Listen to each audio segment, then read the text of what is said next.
नरेंद्र मोदी तुम्हाला पर्सनली भेटले. काय बोलणं झालं तुमचं आणि काय अनुभव होता आजपर्यंत, तुम्ही तो काय साठवून ठेवा? पास घेतला. आल्यानंतर मला त्यांनी सांगितलं होतं हा पास तुम्ही दाखवा, तुम्हाला कोणीच अडवणार नाही. पहिल्या चेकपोस्टला पास दाखवला, सोडून दिलं. दुसऱ्या चेकपोस्टला ज्यावेळी गेलो त्यावेळी तिथले पोलीस मला हे असल्या चिटोऱ्या खूप लोक घेऊन आलेले.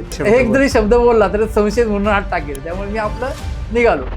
रस्त्यावरती पोतं टाकून बसण्याची वेळ आली तरी चालेल, पण शिक्षण मात्र उच्च झालं पाहिजे. तर जर तुम्ही व्यवसायात आले, व्यवसायाला त्या शिल्पाला काहीतरी किंमत असणार आहे. तुकाराम महाराज म्हणतात, जन्मोजन्मी आम्ही बहुपुण्य केले म्हणून पांडुरंगी कृपा केली. माझ्या मागच्या अनेक पिढ्यांनी केलेलं जे पुण्य असेल, माझ्याकडे ती शिदोरी आली. कदाचित माझ्या प्रारब्धामध्ये शिल्पकलाच असेल. शिक्षण घेणं फार महत्वाचं होतं. आजच्या एपिसोडमध्ये आज आपण भेटणार आहे श्री चेतन हिंगे. गेल्या 3 पिढ्यांपासून प्राचीन शिल्पकला, हिंदू देवदेवतांच्या मूर्त्या घडवणारे त्यांनी आजपर्यंत जगभरात हजारो हिंदू मंदिरांमध्ये शिल्प घडवली आहेत, जीर्णोद्धार केलेले आहेत, त्याच्यावरती काम केलेलं आहे. च्या बाबांनी स्वामींची प्रचंड सेवा केली. म्हणजे आमचे बाबा श्वास नंतर घ्यायचे पण महाराजांचं नाव आधी घ्यायचे, इतकी त्यांची ती सेवा होती. ते तल्लीन झाले होते, एक रूप झाले होते.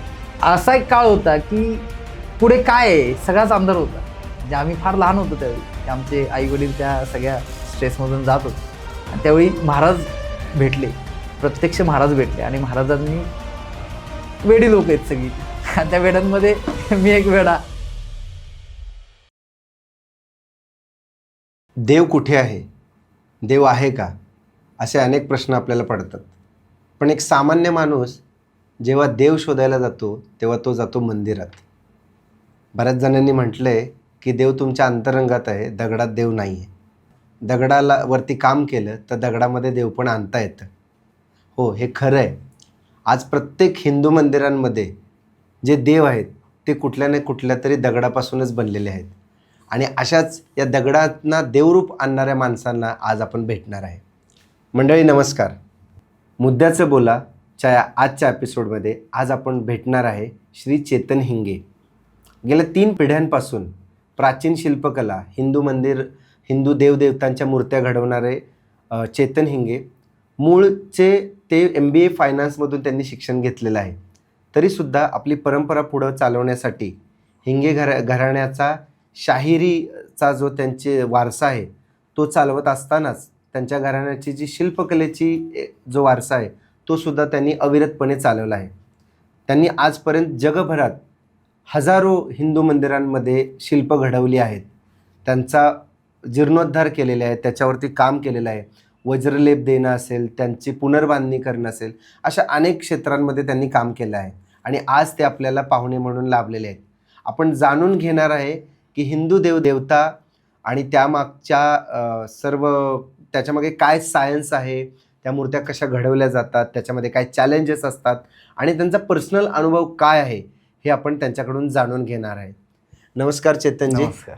आज तुम्ही आमच्या या पॉडकास्टमध्ये आला आणि तुमचा वेळ दिला महत्त्वाचा.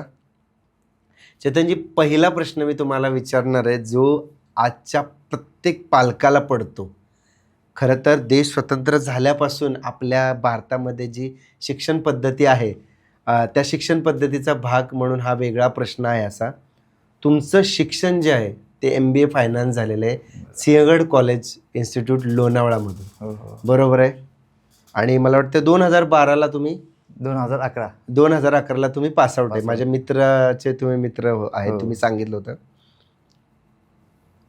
खूप चांगली संधी भेटली असती तुम्हाला जॉब करण्याची. Finance, MBA finance Sinhagad institute 2011 फायनान्समध्ये जॉब करण्याची, कॉर्पोरेटमध्ये चांगली संधी भेटली असती, चांगलं पॅकेज तुम्हाला भेटलं असतं. ते सगळं बाजूला ठेवून तुम्ही तुमचा परंपरा, तुमचा वारसा जपण्याचा निर्णय घेतला. काय होती भावना तो निर्णय घेताना आणि कसा घेतला तुम्ही तो निर्णय?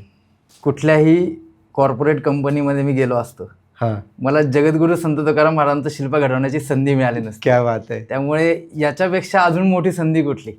आणि ते तुकाराम महाराज म्हणतात की जन्मोजन्मी आम्ही बहुपुण्य केले म्हणून पांडुरंगी कृपा केली. क्या बात. आमचं जे पूर्वजन्मीचं फलित असेल किंवा माझ्या मागच्या अनेक पिढ्यांनी केलेलं जे पुण्य असेल ते ज्यावेळी माझ्याकडे ती शिदोरी आली, त्या शिदोरीतून कदाचित माझ्या प्रारब्धामध्ये शिल्पकलाच असेल. शिक्षण घेणं फार महत्त्वाचं होतं. शिक्षण घेणं असं महत्त्वाचं होतं की माझी आई नेहमी म्हणायची की आम्ही ज्यावेळी म्हणजे हा आमचा परंपरागत व्यवसाय बरोबर. शिल्पकलेचा, अनेक पिढ्या तसं पाहायला गेलं तर आमचे 4-5 पिढ्यांची शिल्प आम्ही दाखवू शकतो पुण्यामध्ये. क्या बात आहे. एरवड्याच्या जुन्या ब्रिजवरती तुम्ही गेले तर तिथे जे सिल्वर कलरमध्ये 4 सिंह आहेत, जो हा, आता वाहतुकीसाठी बंद आहे तो ब्रिज, आहेत. तो माझ्या पणजोबांनी घडवलेले आहेत. क्या बात. किंवा आळंदीचा माऊलींच्या मंदिरामध्ये जो सुवर्ण पिंपळ आहे, त्या सुवर्ण पिंपळाच्या खाली जे शिवलिंग नंदी आहेत ते माझ्या पणजोबांनी घडवलेले आहेत. काय असेल साधारणतः साल ह्या दोन्ही शिल्पांचं? 1935 इंग्रजांचा काळ होता, भारत स्वतंत्र होण्याच्या पूर्वीचा काळ होता इंग्रजांचा म्हणण्यापेक्षा. तर या काळामध्ये त्यांनी साधारणपणे 1930 ते 1935 या कालावधीमध्ये हे शिल्प घडवलेले आहेत. क्या बात. म्हणजे करिअर ज्यावेळेला फायनल करायची वेळ येते किंवा करिअरच्या आणाभाका आपण घेतो त्यावेळेला काही ठराविक गोष्टींवरतीच आपलं लक्ष असतं आणि अर्थार्जनकडे आपण पाहतो. अर्थात अर्थार्जन महत्वाचं आहे, पण करिअर करत असताना अशा सुद्धा संधी आहेत जिथं आजही तुम्ही करिअर करू शकता आणि चांगल्या पद्धतीने करू शकता आणि तुम्हाला चांगल्या चांगल्या संधी उपलब्ध होऊ शकतात. की तुम्ही तो वारसा जपताना, इतका परंपरागत वारसा गेल्या 5 पिढ्यांपासून पुण्यामध्ये वेगवेगळ्या ठिकाणी तुमच्या पूर्वजांनी बनवलेली शिल्प आहेत, तुम्ही इंडियन रिअल आर्ट ह्या संस्थेची स्थापना केली. तर त्या 5 पिढ्यांची तुमची शिल्पकलेची सांभाळताना काय काय अनुभव आले, तुमच्यातला कलाकार कसा घडला, तुम्ही या संस्थेची स्थापना कशी केली ते तुम्ही सांगा. इंडियन रिअल आर्ट म्हणजे भारतीय स्थावर कला, बरं. जी कायमस्वरूपी असणार आहे, जी अच्छा, कधीही Indian अस्थिर real होणार नाहीये. Okay. रिअल म्हणजे अनेकांना वाटतं की खरी, ती खरी हा, नाहीये. रिअल इस्टेट आपण ज्यावेळी म्हणतो ते स्थावर मालमत्ता असते, अच्छा. तशी ती भारतीय स्थावर कला ही जी कधीही याला भंग होणार म्हणजे कधीही ही संपणार नाहीये, ही स्थावर आहे. अशी कलाकृती निर्माण करण्यासाठी हा परंपरागत चालत आलेला वारसा आहे. आमचे पुण्यामध्ये पूर्वी आम्ही राहायचो. शाहबाज स्टोन कंपनी मंगळवारपेठ या ठिकाणी जे त्या कंपनीचे मालक होते गोपाळराव आरोळे, त्यांनी 40 वर्ष आम्हाला फुकट सांभाळलं. म्हणजे एक कलाकार आपल्याकडे आहे हाच फक्त त्यांना अभिमान, आणि त्यांनी 40 वर्ष त्या ठिकाणी आम्ही आमचं शिल्पकलेची सेवा त्या ठिकाणी केली. त्याच्यानंतर ती कंपनी विकली गेली, आम्हाला पिंपरी चिंचवडला शिफ्ट व्हावं लागलं. पिंपरी चिंचवडला गेल्यानंतर अगदी शून्यातून सगळी सुरुवात होती. त्यावेळी मी 6वीला होतो आणि आमच्या बाबांनी अगदी रस्त्यावर बसून हे काम पुन्हा सुरुवात केलं. त्यावेळी माझी आई नेहमी म्हणायची की रस्त्यावरती पोतं टाकून बसण्याची वेळ आली तरी चालेल, पण शिक्षण मात्र उच्च झालं पाहिजे. आणि उच्च शिक्षण घेतल्यानंतर जर तुम्ही व्यवसायात आले तर त्या व्यवसायाला, त्या शिल्पाला काहीतरी किंमत असणार आहे. उगीच तुम्ही परंपरागत व्यवसाय करताय आणि अशिक्षित आहात तर तुमच्याकडे बघण्याचा दृष्टिकोन हा जगाचा वेगळा असतो. आज MBA झाल्यानंतर हातात छन्नी हातोडी घेतली, त्याच्यानंतर त्या लोकांचा पाहण्याचा जो दृष्टिकोन आहे तो बदलला गेला. त्यामुळे अनेक संधी मिळत गेल्या. इंडियन रिअल आर्टची स्थापना करण्याचं कारण असं होतं की परंपरागत जो व्यवसाय आहे त्या व्यवसायाला कुठेतरी एक अजून स्थिरता द्यायची, हा त्याच्या मागचा उद्देश होता. बाबा माझे 2011 साली वारले. अनेकांनी त्यावेळी मी जस्ट माझं MBA कम्प्लीट झालं होतं, 21 वर्षाचं होतं मी. अनेकांनी सांगितलं की त्या दगडात काय राम राहिला नाहीये. क्या बात आहे. दगडात राम राहिला नाहीये, तू काय मार्गाला जाऊ नको. मी म्हटलं ठीक आहे, मी शोधण्याचा प्रयत्न करतो. त्या दगडातला राम जर मिळाला राम तर ठीक आहे, नाही मिळाला तर शिक्षण झालंच, एक कुठे ना कुठे नोकरी आरामात मिळू शकेल. अशा दृष्टीने सुरुवातीला विचार केला की करू. आईची साथ होती. आई म्हणली तू जे करशील त्याला माझा पूर्ण पाठिंबा आहे आईचा. आणि त्याच्यानंतर मग हळूहळू एक एक पाऊल पुढे गेलो. सुरुवातीला असं व्हायचं की कामच मिळायचे नाही. म्हणजे लोक ज्यावेळी यायचे तेव्हा म्हणायचे हा मुलगा काय काम करणार आहे, आणि कामच देत नव्हते. म्हणजे सुरुवातीच्या काळामध्ये अनेक दिवस तर असेच की काम कधी येईल अशा पद्धतीने जायचे. परंतु मला इथे नाव सांगायला फार आवडेल, सगळ्यांना सुपरिचित आहेत, व्यंकटेश राव, कंपनीचे मालक. त्यांचं काम आमच्याकडे 2022 पासून 2002 पासून त्यांचं काम आमच्याकडे चालतं. बाबा गेल्यानंतर ते काम थांबलं होतं. अचानक एक दिवशी फोन आला की बंगल्यामध्ये बोलवलंय, आणि बंगल्यात गेलो. त्यावेळी साहेबांनी मला सांगितलं की तुमच्या वडिलांचं आपल्या कंपनीमध्ये खूप नाव आहे, त्या नावाला शोभेल असं जर तुम्ही काम केलं तर आयुष्यभर फक्त व्यंकितचंच काम करता आलं, एवढं काम आम्ही तुम्हाला देऊ. आणि खरोखर ते माझे अन्नदाते, खूप काम असतं. अख्ख्या भारतभर प्रवास करण्याची संधी त्यांच्यामुळे मला मिळाली, क्या बात आहे. अख्ख्या भारतभर काम करण्याची संधी मला मिळाली. त्यातून एक नाव लोकांपर्यंत पोहोचलं आणि नंतर इतर जे आहेत ते सगळं नंतर त्याच्या मागून आपोआप ओघाने आलं. येत गेलं. संधी पहिली मिळाली तुम्हाला संधी पहिली व्यंकितचे राव, व्यंकटेश राव त्यांच्यामुळे. मग त्यांचं काय मंदिराचं वगैरे तिकडचं असतं का काम? संपूर्ण भारतामध्ये ते मूर्ती दान देतात बर. आणि त्या सगळ्या मूर्ती आम्ही बनवतो. इंडियन रिअल आर्ट Indian मार्फत Real Art. चेतन हिंगे हो. बनवत आहेत. अभिमानाची गोष्ट आहे, फारच अभिमानाची गोष्ट आहे की पुण्यामध्ये आमचे मित्र एवढं मोठं काम करतात आहे आणि दुर्दैवाने त्याला प्रकाश झोतात आणल्याने आमच्या मार्फत ते काम होतंय. आम्ही प्रयत्न करतोय. मूर्त्यांचा विषय निघालाय, मला सगळ्यात पहिल्यांदा मूर्त्यांचा एक टेक्निकल विषयावरती बोलायचं आहे. आजकाल फायबर मूर्तीचं फार प्रमाण वाढलेलं आहे, ज्याने पर्यावरणाला पण हानिकारक आहे आणि त्याची लाईफ म्हणतो आपण फार कमी आहे. का असा अप्रोच होतोय समाजाचा की फायबर मूर्तीकडे जाण्याचा आणि लोकांनी काय काळजी घेतली पाहिजे? फायबर मूर्ती कसं आहे, फायबर हे पूजनीय नाहीये पहिली गोष्ट. ओके. आपण हिंदू धर्मामध्ये आपण निसर्गाची पूजा करतो, देव हा नंतर आहे. बरोबर आहे. सगळ्यात आधी तो दगड आहे, निसर्गातून जे मिळालं क्या बात आहे. त्या निसर्गाची पूजा. आपण दगडाची पूजा करतो, आपण झाडाची पूजा करतो, आपण प्राण्यांची पूजा करतो, कीटकांची सुद्धा, सर्पाची पूजा, म्हणजे अशा अनेक पूजा आपल्या हिंदू धर्मामध्ये सांगितल्या. निसर्गाची हिंदू धर्मात पूजा केली जाते. दगड हा फार महत्वाचा मुद्दा, मी थांबवतोय तुम्हाला. बऱ्याच जणांचा असा गैरसमज आहे, म्हणजे दगडात देव आहे, तो निसर्गात आहे. तो निसर्ग आहे, म्हणजे तो दगड आहे, तो निसर्ग आहे. ही जी आज तुम्ही गोष्ट सांगितली, मी माझ्यासाठी पण पहिल्यांदाच मी ऐकली आणि खूप मला भावली ती. कारण मी सुद्धा असंच मानतो की देव हा निसर्गात आहे आणि तो दगड सुद्धा निसर्गच आहे. प्लीज कंटिन्यू करा. तर आपण म्हणजे फार भोळा समाज आहे. हिंदू धर्म हा अत्यंत भोळा समाज आहे. दगडाला शेंदूर लावलं तरी आपण इथे डोकं टेकवतो. आणि दगड जर पाहायला गेलं तर एखादी, म्हणजे जे मला पटतं ते मी फक्त सांगतोय की दगड हा माणसाच्या दृष्टीने एकदम तुच्छ वस्तू आहे. तुच्छ वस्तू आहे, बरोबर. की एखाद्याला आपण 10 वेळा समजून सांगितलं त्याला कळलं नाही, आपण काय म्हणतो, काय दगड आहे रे, दगड आहे का तू, म्हणजे इतका नुसता सहज दगड आहे. आपण नुसता दगड आहे, याला काही अक्कल नाहीये. म्हणजे असा दगड हा आपल्यासाठी एकदम क्षुल्लक गोष्ट आहे. बरोबर. पण या क्षुल्लक गोष्टी समोर माणसाने अहंकार विसरून नतमस्तक व्हावं, यासाठी दगडातून देवाची निर्मिती आहे. क्या बात आहे, क्या बात आहे. मस्त मस्त, खूप छान, खूप छान. मग फायबर कडे लोक वळतात आहे. फायबरकडे वळायचं कारण असं की दगड हे प्रत्येकालाच परवडेल असं नाहीये, कारण एक्सपेन्सिव्ह आहे. बघा म्हणजे किती वेगवेगळा नाही का आहे की एका बाजूला दगड आणि दुसरीकडे दगड एक्सपेन्सिव्ह आहे. म्हणजे दगडाची पण एक व्हॅल्यू आहे. तसं कसं आहे की दगड आता सागवानी लाकडातच कोरीवकाम चांगलं होतं, किंवा तसं दगडामध्ये काही प्रकार आहेत. मखराणा दगड आहे, परत काळा बेसाल्ट दगड आहे.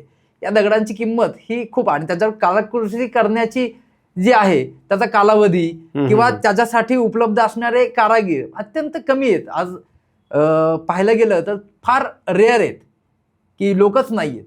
त्याच मुद्द्याकडे मी तुम्हाला येणार आहे की युजली भारतीय देवदेवतांच्या ज्या मूर्ती आहेत त्या फार नाजूक असतात. म्हणजे आपला परंपरागत जे पुराण आहेत किंवा ज्या देवांचं वर्णन केलेलं आहे त्यामध्ये देवांचं वर्णन एकदमच वेगळ्या पद्धतीचं आहे. त्यांचा शृंगार असेल, त्यांचे वस्त्र असतील, त्यांचं जे काही आभूषण असतील, ध्येयबोली असेल वगैरे वगैरे. आपण अगदी जुन्या अगदी कोणार्क मंदिर असेल वगैरे तिकडची शिल्प बघतो. तर आज तुम्हाला मोठं असं आव्हान काय भारतीय देवतांच्या मूर्ती घडवताना? भारतीय देवतांच्या मूर्ती घडवताना त्याचे भाव हे सगळ्यात महत्त्वाचे. एक्सप्रेशन. कितीही शृंगार करा, शृंगार शेवटी झाकला जातो. ज्यावेळी देवाचे वस्त्र अलंकार होतात त्यावेळी शृंगार हा दिसतच नाही. क्या बात आहे, खरं. मूर्तीचे भाव फक्त तुमचे टिपले जातात, आणि भाव हा जर देणारा असेल तर आपोआप त्याची मागणी ही वाढत जाते. आपला मुद्दा तो ह्याचा राहिला फायबरच्या मूर्तीचा. तर हा दगड जो आहे, हा दगड घडवण्यासाठी येणारं कॉस्टिंग हे जास्त आहे आणि स्वाभाविक लोक फायबरकडे वळतात. परंतु फायबर हा जो आहे हे प्लास्टिक आहे, म्हणजे निसर्गाला घातकच आहे. तुम्ही त्याचा अभिषेक केला, म्हणजे आता आपण राशीचे खडे घालतो, समजा राशीचा खडा घालतो, का घालतो? कारण त्या ब्रह्मांडाचं, त्या ग्रह चंद्र ताऱ्यांचं जे काय परिणाम आहे, म्हणजे समुद्राला भरती ओहोटी येते ही चंद्राच्या रचनेमुळे येते. अमावस्याला ओहोटी असती, भरती असते. आपल्या शरीरामध्ये 70% पाणी आहे, त्यामुळे त्या ग्रह चंद्र ताऱ्यांचा सगळ्यांचा परिणाम आपल्या शरीरावरती होत असतो. आपण नेहमीच एकसारखं नसतो. कधी आपण चिडतो, कधी आपण आनंदी असतो, कधी दुःखी असतो. ह्या सगळ्या गोष्टींना कारक हे वातावरण आहे. तर त्याच पद्धतीने त्या दगडाला सुद्धा प्लास्टिकचा जर तुम्ही मूर्ती बसवली, त्याला काहीच किंमत नाही. तुम्ही फक्त दिसतोय म्हणून देव म्हणायचं. तसं निर्गुण निराकार, मग तुम्ही फक्त दगड आणून जरी पूजा केली तरी तुम्ही चालू शकते. पण ते फायबर हा जो आहे, आणि कसं होतं की ज्यावेळी एखादी दगडाची मूर्ती खंडित होती, माणूस हळहळतो, त्याचा वज्रलेप केला पाहिजे, या गोष्टी त्याच्या लक्षात येतात. आपल्याला जर समजा चुकून बोटाला लागलं, हाताला लागलं, आपण हात कापून टाकत नाही किंवा आपण माणूस फेकून देत नाही. फायबरची मूर्ती जर तुम्ही पाहिलं तर कुठे थोडंसं जरी डॅमेज झालं, लोक चौकात आणून ठेवतात. म्हणजे आपला देव एवढा स्वस्त आहे का आपला देव एवढा म्हणजे पावला नाही तर देव सुद्धा लोक चौकात आणून टाकून देतात, अशी अवस्था आहे.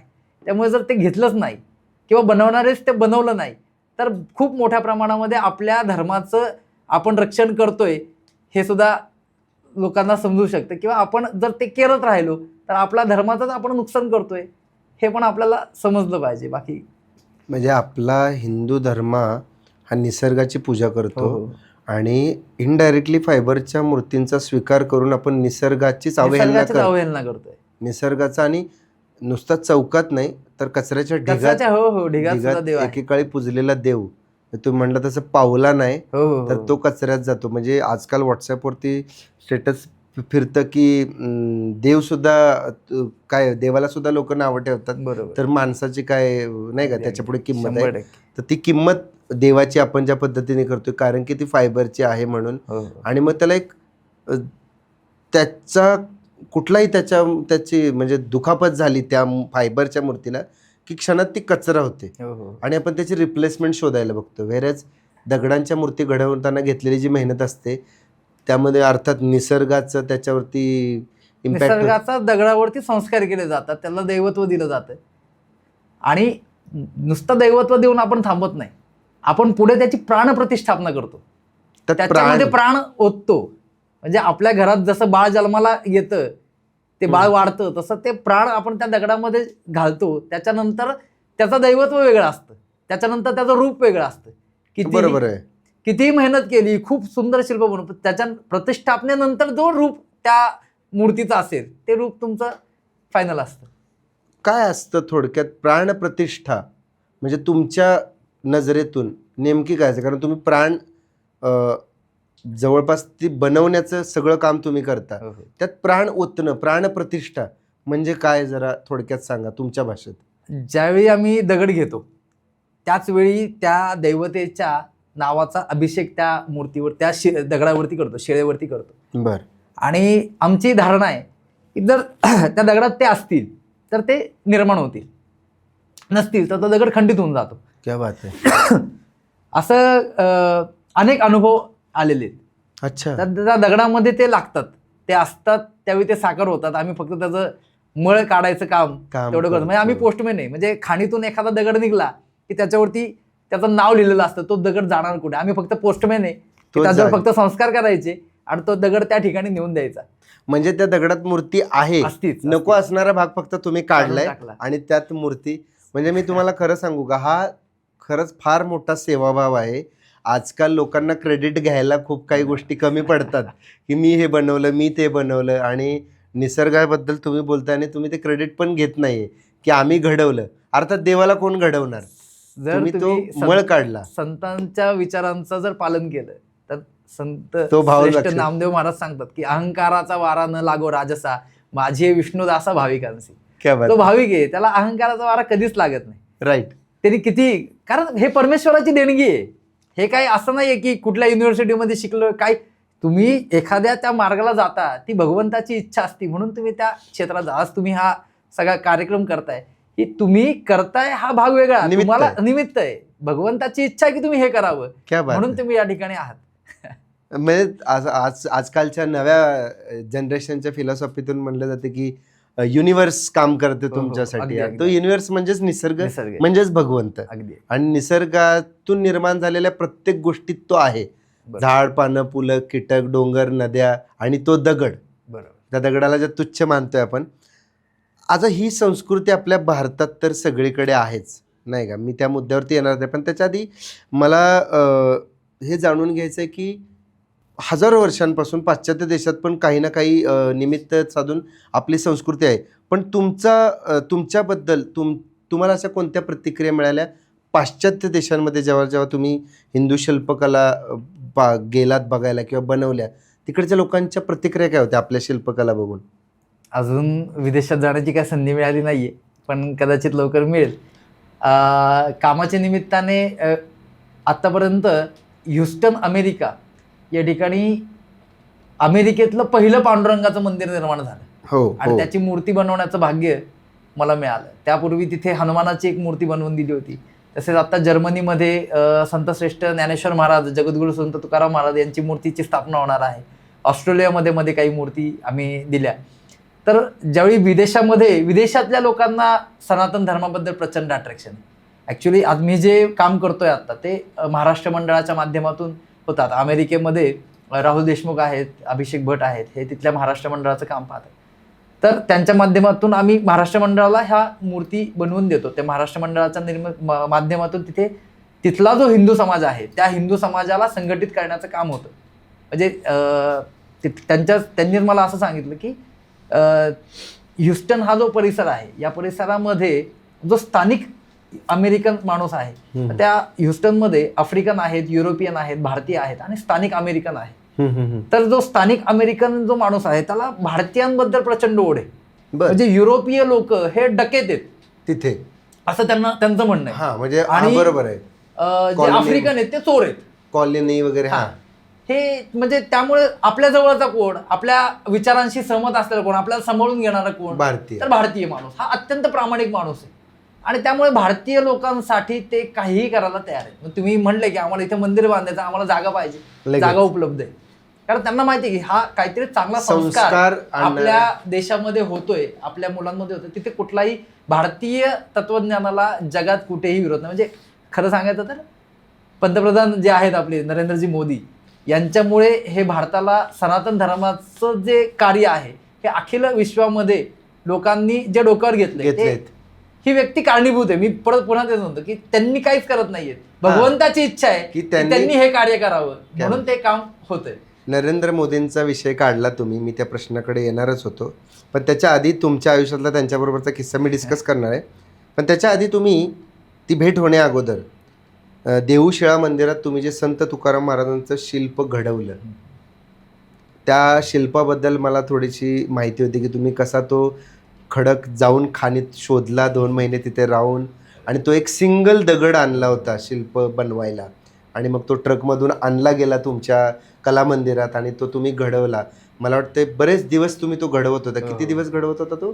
जवळजवळ 45 दिवस. 45 दिवस मी पाहिलं होतं.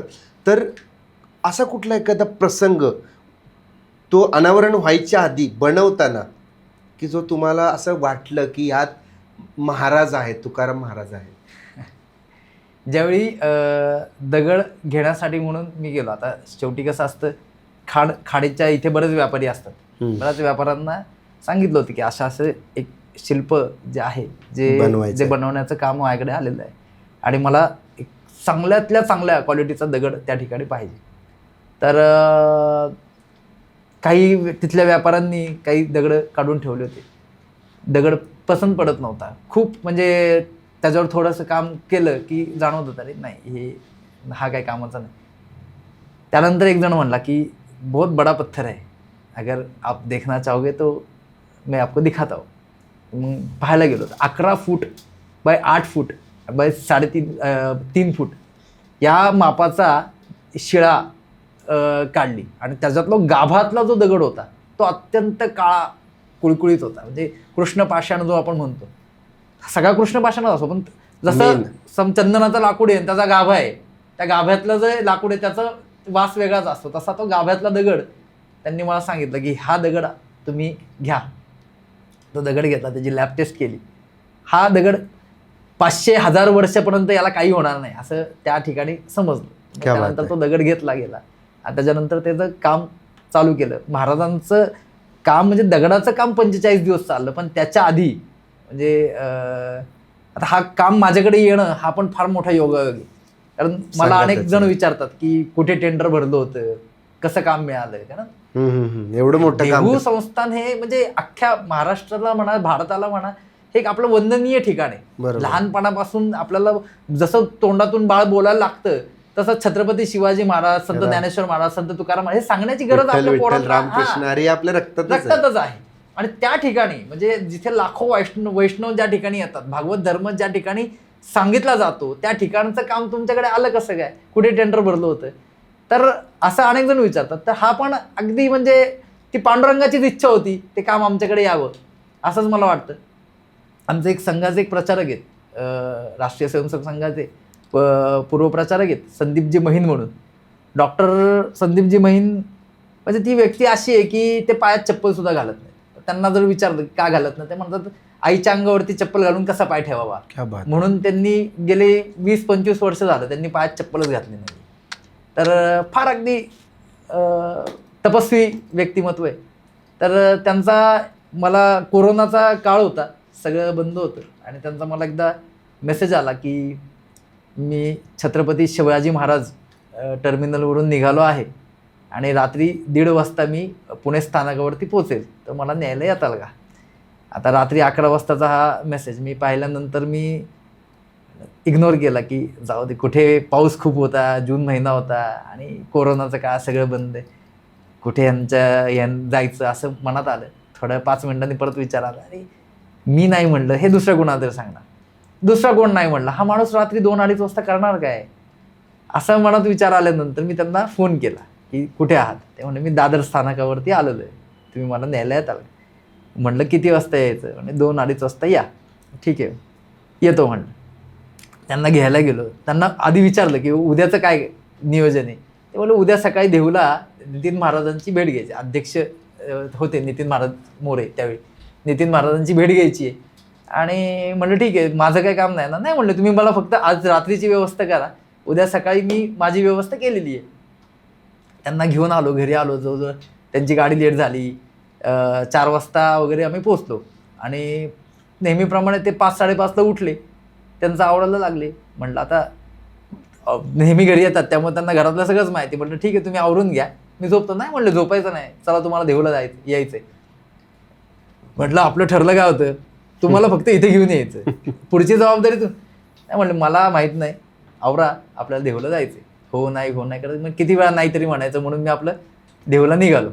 निघाल्यानंतर नितीन महाराजांचं काहीतरी काम हे धावा होता, नितीन महाराज गेले होते. त्यानंतर नितीन महाराज पुन्हा आले, भेटले. म्हणलं घालवला वेळ माझा, आता एक काम करतो, तुम्ही तुमची मिटिंग उरका आणि मी आपलं नाही त्यांच्या गाडीत गेलो होतो ना, त्यामुळे मला येण्यासाठी वाहन नव्हतं. त्यामुळे म्हणलं मी थांबतो बाहेर थांबलो. अचानक पाऊस चालू झाला पुन्हा. एक जण मला सांगायला आलं की आतमध्ये बसायला लावले. मी आपलं जाऊन एका बाजूला बसलो. सगळं त्यांचं बैठक झाली. बैठकीनंतर माझा परिचय करून दिला, हे शिल्पकार शाहीर चेतन हिंगे. म्हणले तिथे भानुदास महाराज होते, आपले माणिक आप्पा होते, माणिकबुवा मोरे. त्यांनी विचारलं की बाबा मूर्तिकार म्हणजे तुम्ही दगडाची मूर्ती बनवता. हो दगडाची मूर्ती बनवता. म्हणे तुकाराम महाराजांची मूर्ती बनवतात का. क्या बात आहे. तर म्हणलं पण आता मला पण माहित नाही कुठली बनवायची, आपल्याला थोडी माहिती की हा शिळा मंदिरातलंच काम आपल्याकडे येणार आहे. बनवू म्हणलं. केवढी बनवायची. म्हणलं 2 फुटाची पाहिजे. म्हणलं 2 फुटाची करता येईल म्हणलं कुठे बसवायची. मग भानुदास महाराज मला शिळा मंदिरात घेऊन गेले की या ठिकाणी आपल्याला बसवायची. आता शिळा मंदिराचं भूमिपूजन जो होतो ते राष्ट्रपती प्रतिभाताई पाटील यांच्या हस्ते 2009 का 10ला झालं होतं. बर. तर त्यावेळी तर मी म्हणजे माझा मंदिराचा काय संबंध, माझा शिल्पकलेचा पण काय संबंध नव्हता. फक्त काय कॉलेजमध्ये असल्यामुळे याचा काहीच मला संबंध नव्हता. पण कदाचित ते काम माझ्यासाठीच थांबलं होतं की काय, असं की मी त्या ठिकाणी गेलो. त्यांनी सांगितलं की हे इथे मूर्ती बसवायची. म्हणलं 2 फुटाची मूर्ती तर फार छोटी वाटेल, किमान तुम्हाला ते म्हणलं केवढी मोठी पाहिजे. ते म्हणलं किमान एक 3.5-4 फुटाची तरी मूर्ती बसती पाहिजे. म्हणले आम्हाला तेवढीच बनवायची. परंतु असं आहे की तेवढी मोठी मूर्ती समजा आम्हाला पसंत नाही पडली तर तुमचे पण श्रम वाया जाणार, पैसे वाया जाणार. आणि आम्ही आतापर्यंत 4 ठिकाणी मूर्ती बनवल्यात आणि आम्हाला एकही त्या 4 ठिकाणची मूर्ती पसंत नाही. बापरे. या ठिकाणी आमचं असं नियोजन चाललंय की पंतप्रधान नरेंद्र मोदींच्या हस्ते याचं उद्घाटन करायचं, त्यामुळे मूर्ती त्याच दर्जाची झाली पाहिजे. तर त्यांना म्हटलं 2 फुटाचा जर तुम्हाला डेमोच पाहिजे तर 2 फुटाचा कशाला, मी तुम्हाला 4 फुटाचा डेमो देतो, बरं, पण मातीमध्ये देतो. जर तुम्हाला आवडला तर आपण दगडामध्ये करू, जर नाही आवडला झालेली सेवा पांडुरंगाच्या पायावरती अर्पण करतो आणि थांबतो. आणि हे महाराष्ट्राचं श्रद्धास्थान आहे, इथे योग्य शिल्प बसावं अशी माझी पण इच्छा आहे. मला जर करण्याची संधी मिळत असेल तर मी माझे 100% प्रयत्न करतात. त्यातूनही जर नाही झालं तर तुम्ही दुसरीकडे बघू शकता, तुमचे पैसे वाया जाणार नाही आणि माझे श्रम मी त्या पांडुरंगाच्या चरणावर अर्पण करतो. त्यांनी विचारलं किती रुपये द्यायचे, म्हटलं पांडुरंगाच्या पायावरचा 1 रुपया द्या, तुमचं काम सुरू होईल. ते बहीण गुरुजींना भेटले, म्हणले अरे कुठून माणूस धरून आणला हा, कोरोनाचा काळ आहे, लोकांकडे पैसे नाहीयेत, लोक अक्षरशः 1-1 रुपया कुठून मिळेल याच्यासाठी विचार करतायत आणि हा माणूस म्हणतो की 1 रुपया द्या, तुमचं काम करतो. पण बहीण गुरुजी म्हणले हे संघवाले सगळे असेच असतात, यांना पैशाची काय देणं घेणं नाहीये, समाजासाठी जर काय करण्याची संधी मिळत असेल तर नक्कीच त्या ठिकाणी ते पुढे येतात. आणि त्यांनी मग आम्हाला सांगितलं, पांडुरंगाच्या पायावरचा 1 रुपया घेतला, काम चालू केलं. त्यांना म्हटलं ज्यावेळी दगड घेण्याची वेळ येईल त्यावेळी जी काही किंमत असेल मी त्यावेळी तुम्हाला सांगतो, मी तुम्हाला आता काहीच नाही, तुम्ही आधी फक्त काम बघा, तुम्ही तयार करून घ्या. सगळ्यांनी येऊन ती मूर्तीचा चेहरा, त्याचे भाव, महाराजांचे कशा पद्धतीने रचना असावी, हा सगळ्यांनी सहकार्य केलं. त्यातून ती मातीचं शिल्प आम्ही घडवलं. अगोदर मातीचं शिल्प घडवल्यानंतर त्यांनी आम्हाला सांगितलं की आता तुम्ही दगडाचं शिल्प घडवू शकता. दगडाचं शिल्प घडवताना त्यांना एक सांगितलं की मला एकांतवास पाहिजे. मातीच्या शिल्पामध्ये म्हणजे महाराजांच्या मिशीचे केस इथे मोजून घ्यायचे आणि नंतर ते दगडामध्ये मी केलेलं ते मोजायचे. इतकं मी शार्प काम देतो, फक्त मला डिस्टर्बन्स नको आहे. त्या काळामध्ये माझा मोबाईल बंद होता. ज्यावेळी आम्ही मातीचं शिल्प बनवत होतो त्यावेळी रोज सकाळी आम्ही महाराजांचे अभंग लावायचो, गाथ्या वाचायचो, पारायण करायचो, म्हणजे वातावरण निर्मिती. अभंग लावून मग यूट्यूबवरती किंवा महाराजांची गाथा वाचली गेली, महाराजांचं चरित्र वाचलं गेलं. त्याच्यानंतर शिल्प घडवण्याला खऱ्या अर्थाने सुरुवात झाली. हळूहळू त्याला आकार येत गेला. आकार येत गेल्यानंतर म्हटलं आता पुढचा काळ हा माझा काळ असेल, मला त्याच्याशी एकरूप व्हायचंय. आणि ज्यावेळी ते एकरूप होईल त्यातून मी माझं 70% काम झाल्यानंतर मी तुम्हाला सांगेन, आणि त्यात जर काय चुकी असेल तर तुम्ही माझं काम धरा.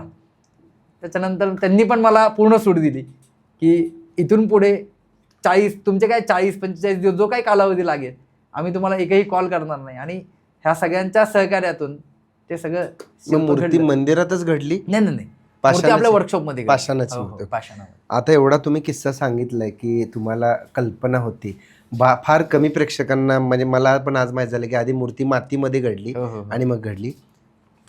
पंतप्रधान नरेंद्र मोदी येणार होते, त्याचं दडपण होतच की एवढा मोठा माणूस येणार आहे, देशाचे पंतप्रधान येणार आहेत आणि त्यांना त्यांच्या त्या कार्यक्रमाला शोभेल अशी पण मूर्ती हवी. अर्थातच पंतप्रधान कोणी असू दे, पण एवढा मोठा माणूस येणार तर त्या लेवलला ते. आणि संत तुकाराम महाराज, जगद्गुरू संत तुकाराम महाराजांची मूर्तीकडे.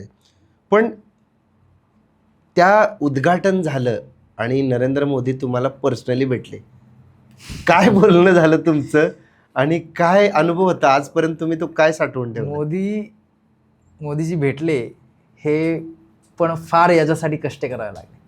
म्हणजे ज्यावेळी मूर्ती घडत होती त्यावेळी मोरे मंडळी येत होते आणि ते म्हणत होते, हिंगे तुम्ही फक्त मूर्ती बनवावं, नाही तुम्हाला मोदींच्या शेजारी बसवलं तर बघा. म्हटलं शेजारी बसण्याची पात्रता नाही माझी, पण किमान त्या माणसाची शाबासकीची पाठीवर हात आला ना, हे माझ्या जीवनातला सुवर्णक्षण असेल. आणि हे सगळं झालं, पण ज्यावेळी प्रत्यक्ष मोदींची तारीख मिळाली की मोदी आता 14 जून 2022ला देहूमध्ये येणार आहेत, ही ज्यावेळी तारीख मिळाली त्यावेळी मंदिराच्या हातातून कार्यक्रम निघून गेला, तो एसपीजीच्या हातात गेला. बरोबर. एसपीजी ठरवतं की मोदींना कोणी भेटणार, हे आता आधी माहीत नव्हतं. अर्थातच एसपीजी आणि IB ह्या 2 संस्था ज्या आहेत त्या ठरवतात की मोदीजी कोणाला भेटणार. उद्या एखादा गुंड प्रवृत्तीचा व्यक्ती मोदींना भेटला, त्यांनी त्याचा प्रचार केला, प्रसार केला, हे पंतप्रधानांच्या इमेजला धोका आहे. बरोबर आहे. त्यामुळे IB ठरवतं की मोदींना कोणी भेटायचं. आणि पहिली 35 लोकांची यादी आली, 35 लोकांच्या यादीमध्ये माझं नाव होतं. त्याच्यानंतर ती यादी 30 वर गेली, 30 मध्ये माझं नाव नव्हतं. ती यादी 25 वर आली, 20 वर आली, 15 वरती आली, 10 वरती आली आणि 11वं नाव माझं जोडलं गेलं. क्या बात. त्याच्या मागे सुद्धा फार कष्ट घेतले गेले. तुषार भोसले त्या सगळ्या कार्यक्रमाचं नियोजन पाहत होते. तुषार भोसलेंना सांगितलं मला मोदींना भेटायचंय. हे मी जे काम केलं त्याच्यासाठी म्हणून मोदी येत आहे आणि तुम्ही कलाकारांनाच बाजूला करता, असं कसं होऊ शकतं? तर बोलले माझ्या हातात काय नाहीये, हे एसपीजी ठरवतं. आपण म्हणलं एसपीजीला तरी समजणार कसं? एसपीजीला सांगणारं कोणतरी प्रातिनिधिक पाहिजे ना. कोणीतरी अधिकारी व्यक्तीने जर सांगितलं की असं असं आहे तर ते त्या ठिकाणी परवानगी मिळेल. म्हणलं ठीक आहे, मी प्रयत्न करतो. म्हणलं तुम्ही प्रयत्न करा. ह्या सगळ्या कालावधीमध्ये मी हे सगळं घडत होतं. त्यामधला जवळजवळ 2-1 महिन्याचा वेळ होता हा. आणि मी आमच्या वर्कशॉपवरून देहूमध्ये माझं सांगोडीमध्ये वर्कशॉप आहे, तिथून मी निघाल्यानंतर रस्त्यामध्ये एक म्हणजे देव भेटतो का किंवा देव आहे का, तर देव कसा भेटला हे या ठिकाणी मला सांगायला आवडेल. त्या ठिकाणी एक अत्यंत वयस्कर व्यक्ती म्हणजे जो 80-85 वर्षाची म्हातारे व्यक्ती त्या ठिकाणी बसले होते आणि त्यांनी मला लिफ्ट मागितली आणि मी 2 व्हीलरवरती होतो. मी त्यांना बसा म्हणलं आजोबा. गाडीवर बसल्यानंतर ते मागे चालू झाले. बरं झालं बाबा गाडी थांबवली, म्हाताऱ्या माणसाला कोण बघते, लोक कार घेऊन जातात पण आमच्याकडे बघत नाही, तू थांबला, मला आनंद झाला. असं ते आता हे सगळं बोलल्यानंतर मला पण थोडंसं भावूक झालो. मी पुढे त्यांना जिथे जायचं होतं तिथे नेमकं ऊसाचं रसाचं दुकान होतं. त्यांना म्हटलं बाबा रस पिणार का? पितो म्हणले. रस पिला. म्हणलं आता ऊनच भरपूर होतं. म्हणलं अजून एक पिणार का? अजून एक पितो म्हणले. दोघांनी 2-2 रस पिला आणि रस पिऊन झाल्यानंतर त्या माणसाने दोन्ही हात वर करून त्या ठिकाणी ते बोलले की आज तू माझ्यासाठी उभा राहिला, जेव्हा तुला गरज पडेल त्यावेळी पांडुरंग तुझ्यासाठी उभा राहील. आणि ठीक आहे आता ते बोलून गेले आणि मी त्या ठिकाणी निघून गेले. त्यांना सांगितलं तुम्हाला दुसरीकडे कुठे सोडायचं का? नाही म्हणलं इथे माझा मुलगा न्यायला येणार आहे, तर तुम्ही इथे मला सोडून दे आणि जा. मी आपलं त्यांना सोडलं आणि निघून गेलो. ज्यावेळी माझं म्हणजे मोदी आता हाच तो जो चौक आहे ज्या ठिकाणी ऊसाचा रस पिला त्या चौकातलाच पुढचा किस्सा असा आहे की ज्यावेळी मोदींना भेटायचं हे 13 जूनला रात्री 11 वाजता माझं फायनल झालं. तोवर माझं फायनल झालं. रात्री 11 वाजता मेल आला आणि त्यावेळी मला सांगितलं गेलं की आता उद्या सकाळी तुमचा पास मिळेल आणि तुमचं फायनल झालेलं आहे. हे 13 जून 2022ला रात्री 11ची गोष्ट. म्हणजे ठीक आहे. म्हणजे त्यावेळी तर असं होतं की आनंद पोटात मावत नव्हता. मला उद्या पंतप्रधानांना भेटणार फार मोठी संधी आहे. आणि तिथून मी घरी गेलो. रात्रभर झोप नाही. मोदींशी काय बोलायचं, कसं बोलायचं, मी आरशात बघून आपला एकटाच बडबड चालू होती माझी. आणि सकाळी रात्रभर झोपलो नाही. सकाळी बरोबर 7 वाजता माझ्या मित्राला बोलवलं होतं की तू पास घ्यायला आपल्याला जायचंय. तो आला. तो आल्यानंतर आम्ही तळवडे चौकामध्ये आलो. तिथेच आम्हाला अडवलं की इथून गाडी जाऊ शकत नाही सिक्युरिटी पर्पज. ठीक आहे आता नाही जाऊ शकत. आम्ही दुसरे पर्याय आता देहूमध्ये नेहमी येणं जाणं दुसऱ्या पर्याय मार्ग माहिती होते. दुसरीकडे गेलो. तिथे पण साधारण आम्हाला येलवाडीमध्ये अडवलं की बाबा इथून तुम्हाला जाताच येत नाही की ठीक आहे चालत जाऊ शकतो का? चालत जाऊ शकता. तिथून मी जवळजवळ 1 ते 1.5 किलोमीटर पळत परणवाल चौकामध्ये पोहोचलो. परणवाल चौकामध्ये एक पोलिसांची पिंजराच लागला होता. त्यांनी तिथे अडवलं. ते बोलले जिथे मी रस पाजला म्हणजे रस पिला त्याच चौकामध्ये पोलिसांनी अडवलं. म्हणलं इथून जाऊ शकत नाही. म्हणलं माझा आता इथे जॅमर लागले होते, मोबाईलला रेंज नव्हती आणि कसं आता पास घ्यायचा. मी पोलिसांना सांगतो ती मूर्ती मी बनवली, हे फोटो बघा. मला काही मला माहीत नाही. मी जरासं त्यांच्याशी अजून थोडासा वाद घालायला लागलो. त्यावेळी त्यांनी मला स्पष्ट सांगितलं एक शब्द जरी बोलला तरी संशयित म्हणून आत टाकल. काय करायचं ते बघ. त्या ठिकाणी जर बॅकआउट केलं असतं तर काहीच शक्य नव्हतं. पण हे सगळं चालत असताना एक व्यक्ती आली. देव कसा येतो बघा. ते म्हणले तुम्हाला जायचंय कुठं? म्हणलं मला तुषार भोसलेंच्या ऑफिसला जायचंय. ते बोलले बसा गाडीवरती. अहो म्हणलं इथे चालत सोडत नाहीये तुम्ही गाडी. अहो म्हणला गाव माझं आहे, तुम्ही गाडीवर बसा, मी तुम्हाला नेऊन सोडतो. त्यांनी एका माणसाच्या शेतातून गाडी घातली आणि गाडी अशा घातली की डायरेक्ट आम्ही जिथे मोदीजींचं हेलिकॉप्टर उभं राहणार होतं त्याच ठिकाणी ती गाडी काढली आणि तिथून उलटं फिरून आम्ही त्या ऑफिसमध्ये गेलो. ऑफिसमध्ये गेल्यानंतर तिथे मला सांगितलं की पास 10 वाजता देवरोड पोलीस चौकीतून पास मिळेल. 9 वाजले होते. त्यांनी मला सांगितलं तुम्ही तयार होऊन नाही आले. म्हणलं मी सकाळी 7ला निघालोय, मोदी 2 वाजता येणार आहेत. म्हणलं मला आत्ता एवढं लवकर कसं? नाही म्हणलं ते नंतर अवघड आहे.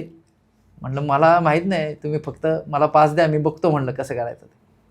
पास घेतला. पास घेतल्यानंतर पुढे गेलो. एक तिथे पण वाहतूक सगळी बंद होती, रिक्षा वगैरे Securityमुळे. काही सिक्युरिटी असल्यामुळे. तर एका मित्रांनी मला त्या कॅनबे चौकापर्यंत सोडलं आणि तिथून मी गेलो. गेल्यानंतर ज्यावेळी पुन्हा आलो, आंघोळ केली, घरी जाऊन कपडे वगैरे चेंज केले आणि ज्यावेळी आल्यानंतर मला त्यांनी सांगितलं होतं, हा पास तुम्ही दाखवा, तुम्हाला कोणीच अडवणार नाही. म्हणलं ठीक. पहिल्या चेकपोस्टला पास दाखवला, त्यांनी सोडून दिलं. म्हणलं चला. दुसऱ्या चेकपोस्टला ज्यावेळी गेलो त्यावेळी तिथले पोलीस मला हे असल्या चिटोऱ्या खूप लोक घेऊन आलेले, पहिले गाडी लावा गपचूप इथं नाही का, आणि चालत जावं पुढे इथून. तर जसं जो काय सर्वसामान्यांसाठी त्यांनी नियम बनवला होता तसं म्हणलं ठीक आहे, वाद कोणाशीच घालायचा नाही. कारण कसं सकाळचे ते शब्द लक्षात होते की जर एक जरी शब्द बोलला तर संशय म्हणून हात टाकेल. त्यामुळे मी आपलं निघालो चालत चालत. तिथे एक बस PMPMLच्या बस ठेवल्या, त्या बसनी ठराविक ठिकाणी पोहोचतो. मला आदल्या दिवशी सांगितलं होतं, मोदींना जर तुम्हाला काय भेट द्यायची असेल तर तुम्ही घेऊन येऊ शकता. मोदींवरती 2014 साली मी पोवाडा लिहिला होता. बापरे. तर तो देण्याचा त्यावेळी प्रयत्न केला, पण तो काय देता आला नाही. म्हणलं हे याच्यापेक्षा वेगळं काय आपण मोदींना देऊ शकतो. त्यामुळे मी ते घेऊन गेलो.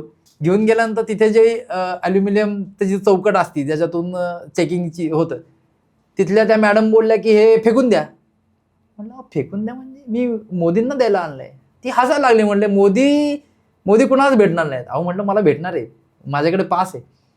बोलले मोदी कुणालाच भेटणार नाहीत, सगळे मोदींना भेटायला आलेत पण मोदी कोणाला भेटणार. म्हटलं मला तुमच्या सिनियरसोबत बोलायचं आहे. ते बोलले तिकडे बसलेले. त्यांनी बोर्ड दाखवलं इकडे, त्या दिशेने जायला लागलो. तिथूनच ते शिट्टी वाजवायला लागले, इकडे येऊ नको म्हणले. आज म्हणलं माझं ऐकून तर घ्या. मग त्यांना सांगितलं असं असं ती मूर्ती मी बनवली आहे, त्याचं उद्घाटन करायला मोदी येत आहे. बोलले कितीही काय झालं तरी मी आमदार जरी आला तरी मी सोडू शकत नाही, कारण मोदींचा सगळा ताफा इथे लागणार आहे, माझ्यावर फार मोठी जबाबदारी आहे. मी कसं करायचं आता तिथे. आणि तेवढ्यात एक पोलीस आले. पांडुरंग कसा उभा राहिला पुन्हा एकदा. ते बोलले इथून तर आम्ही सोडू शकत नाही, पण तिथे बाजूला एक बाळकृष्ण मंगल कार्यालय, त्या बाळकृष्ण मंगल कार्यालयाची इथे आपली सिक्युरिटी काही नाही आहे, त्यामुळे तिथून मात्र जाता येऊ शकतं. पण बोलले आम्ही मराठी माणूस आहे, आम्ही समजून घेतो. पुढे सगळेत ना ते SPG वाले, मग त्यांना काहीच नाही, मणिपुरी आहेत म्हणले. ते त्यांना संशयावर डायरेक्ट शूट करून टाकतील. म्हणलं ठीक आहे, काही हरकत नाही. तिथून पळत सुटलो आणि मी पळताना बघून तिथे जवळजवळ 20-25 पोलिसांचा ताफा गोळा झाला. विचारलं काय काम आहे, त्यांना सांगितलं, मग पास दाखवला आणि त्यांना म्हटलं की असं असं मोदीजींसोबत भेटायचं. SPGचा एक माणूस आला, त्यांनी लिस्ट काढलं, आर्टिस्ट चेतन हिंगे. म्हणलं तिथून वातावरण चेंज. माझ्या मागे एक गनमॅन आला. चला सिक्युरिटी. पुढे मेटल डिटेक्टर मधून बाहेर आल्यानंतर एक मुलगी आली, सर पाणी. म्हणलं एवढ्या वेळ मला फार सतवलं होतं. नंतर त्यांनी सांगितलं AC मध्ये बसा, तुम्ही मोदींना भेटणार आहेत, वॉशरूमला जावा, तुम्हाला फ्रेश व्हायचं असेल तर फ्रेश व्हा. हा असा सगळा तो कालावधी. आणि त्याच्यानंतर प्रत्यक्ष मोदीची भेट झाली, मोदींचं भाषण झालं आणि मोदी उतरून सगळ्यांना फक्त नमस्कार करत मोदी आले. आणि त्याच्यानंतर सगळ्यात शेवटी मी होतो. मोदीजी समोर आले. आधीच आम्हाला सूचना दिल्या होत्या की मोदींच्या पाया पडायचं नाही. म्हटलं त्या माणसाच्या नाही पाया पडायचं तर मग कोणाच्या पाया पडायचं, भविष्यात कधी संधी मिळणार, आणि ती व्यक्ती माझ्या समोर आहे. मी सगळ्याला हो हो हो म्हणलं. मोदीजी समोर आले, मोदींच्या पाया पडलो. लगेच SPG आल्यानंतर मोदींनी थांबवलं. मोदींनी माझा हात धरला. मला म्हणलं पैर नहीं छूने का. मोदींना सांगितलं की अभी आपने जिस मूर्ति का लोकार्पण किया है वो संत तुकाराम महाराज जी की मूर्ति बनाने का सौभाग्य मुझे मिला. मोदींनी अजून असं जवळ ओढून घेतलं. म्हणले हमने आपका नंबर लिया हुआ है, हम आपको संपर्क करेंगे. मूर्ति के भाव बहुत ही ज़्यादा विलोभनीय है, मुझे मूर्ति बहुत पसंद आ गई. ये आपने खुद से हाथ से बनाई है. मतलब जी हमने हाथ से बनाई है. नंतर मुझे बहुत मूर्ति अच्छी है. त्याच्यानंतर मोदींना मी पोवाडा लिहिला होता, दिलं की हमारी एक शिल्पकला आपने देखी, ये दूसरी कला हमारी है जो शायरी है, वो हमने आपके ऊपर पोवाड़ा लिखा था, वो आपको देने का बहुत प्रयास किया, पर आपके पास आया नहीं आया मुझे मालूम नहीं, मैं अभी आपको देना चाहता हूँ. मोदींनी त्यातले 2-3 पानं उघडून वाचले आणि पुन्हा विचारलं ये आपने लिखा है. म्हटलं ये मैंने ही लिखा है. म्हणजे हम आपको जरूर संपर्क करेंगे. आणि पुन्हा SPGला बोलून घेतलं, इनका नंबर लिया हुआ है ना. म्हटलं है इनका नंबर लिया हुआ है. आणि त्याच्यानंतर मोदी गेले. अशी एक सुवर्ण भेट आयुष्याला माझ्या परिस्पर्श झाला. मला तर असं एखाद्या चित्रपटाचा अगदी अगदी फ्लॅशबॅक अगदी. हा प्रसंग झाला होता. संत तुकाराम महाराजांचा जो शिळा मंदिरातली मूर्ती तुम्ही घडवली त्याबद्दल तर कल्पना आहे. त्याच्या व्यतिरिक्त पण तुम्ही अनेक मूर्त्या घडवल्या, जसं की ह्युस्टनमध्ये असेल, जर्मनीमध्ये असेल. पण त्यातल्या त्यात आणखी 2-3 ठिकाण असे आहेत ज्याच्याबद्दल मला जाणून घ्यायचं आहे. त्यातलं अजून महत्त्वाचं म्हणजे संपूर्ण महाराष्ट्राचं श्रद्धास्थान असणारे श्री स्वामी समर्थ महाराज. त्या समाधीचा वज्रलेप करण्याची संधी तुम्हाला भेटली. काय होत्या भावना, काय होता तो अनुभव? प्रत्यक्ष स्वामींचा वज्रलेप घडवताना तुमचा अनुभव काय होता? आमच्या बाबांनी स्वामींची प्रचंड सेवा केली. म्हणजे आमचे बाबा श्वास नंतर घ्यायचे पण महाराजांचं नाव आधी घ्यायचे, इतकी त्यांची ती सेवा होती. ते तल्लीन झाले होते, एक रूप झाले होते. आणि आज जे काही आम्ही आहोत ते खरं महाराजांमुळे. हे सांगायला काहीच म्हणजे हे नाही. कारण कसं आहे की असा एक काळ होता की पुढे काय आहे सगळाच अंधार होता. म्हणजे आम्ही फार लहान होतो त्यावेळी. ते आमचे आई वडील त्या सगळ्या स्ट्रेसमधून जात होते आणि त्यावेळी महाराज भेटले. बरं. प्रत्यक्ष महाराज भेटले आणि महाराजांनी सेवा दिली आणि ती सेवा त्यांनी त्यांच्या शेवटच्या श्वासापर्यंत केली. आमचे बाबा ज्यावेळी वारले त्या दिवशी अक्कलकोटा महाराजांचे पारायण चालू झाले होते आणि त्याच दिवशी आमचे बाबा गेले. तर त्याच्यानंतर ज्यावेळी मी व्यवसायात आलो, शिवरीची यमाई माता जी आहे, शिवरी देवस्थान, त्याचा वज्रलेप केल्यानंतर तिथले प्रमुख पुजारी गणेशजी पोरे गुरुजींनी मला विचारलं की अक्कलकोटचं काम करणार का? बरं. म्हणजे ह्या संदेश सगळ्या चालून आलेल्या आहेत. यासाठी कधी प्रयत्न केले नाहीत. त्यामुळे मला नेहमी असं वाटतं की भगवंतांनी माझी निवड केलेली आहे, तुला हेच काम करायचं. तर त्यांनी विचारलं की हे काम करणार का? हा प्रश्नच असू शकत नाही. म्हणलं तुम्ही आदेश द्या, कर, मी ते काम करतो. मानधन किती घेणार? 0 रुपये घेणार. म्हणलं आज जे आम्ही जिवंत आहोत हे त्यांच्यामुळे. त्यांचं जर मानधन घेतलं आणि त्यांनी हिशोब करायचं ठरवलं तर मग आमची काय अवस्था होईल ते सांगू शकत नाही. त्यामुळे मानधन काहीच नाही. ठीक आहे म्हणले, तुम्ही कधी चालू करा, तुम्ही सांगा, त्या दिवशी चालू करू. महाराजांच्या समाधीचं जाऊन त्या ठिकाणी काम प्रत्यक्ष ज्यावेळी चालू केलं, पूर्ण समाधी स्वच्छ केली. अनेक त्याला तडे गेले होते, खड्डे होते. आणि त्याच्यानंतर तिथे बाजूला म्हणजे महाराजांना जो काही भोग लावला, 3 दिवस हे सगळं काम चालू होतं.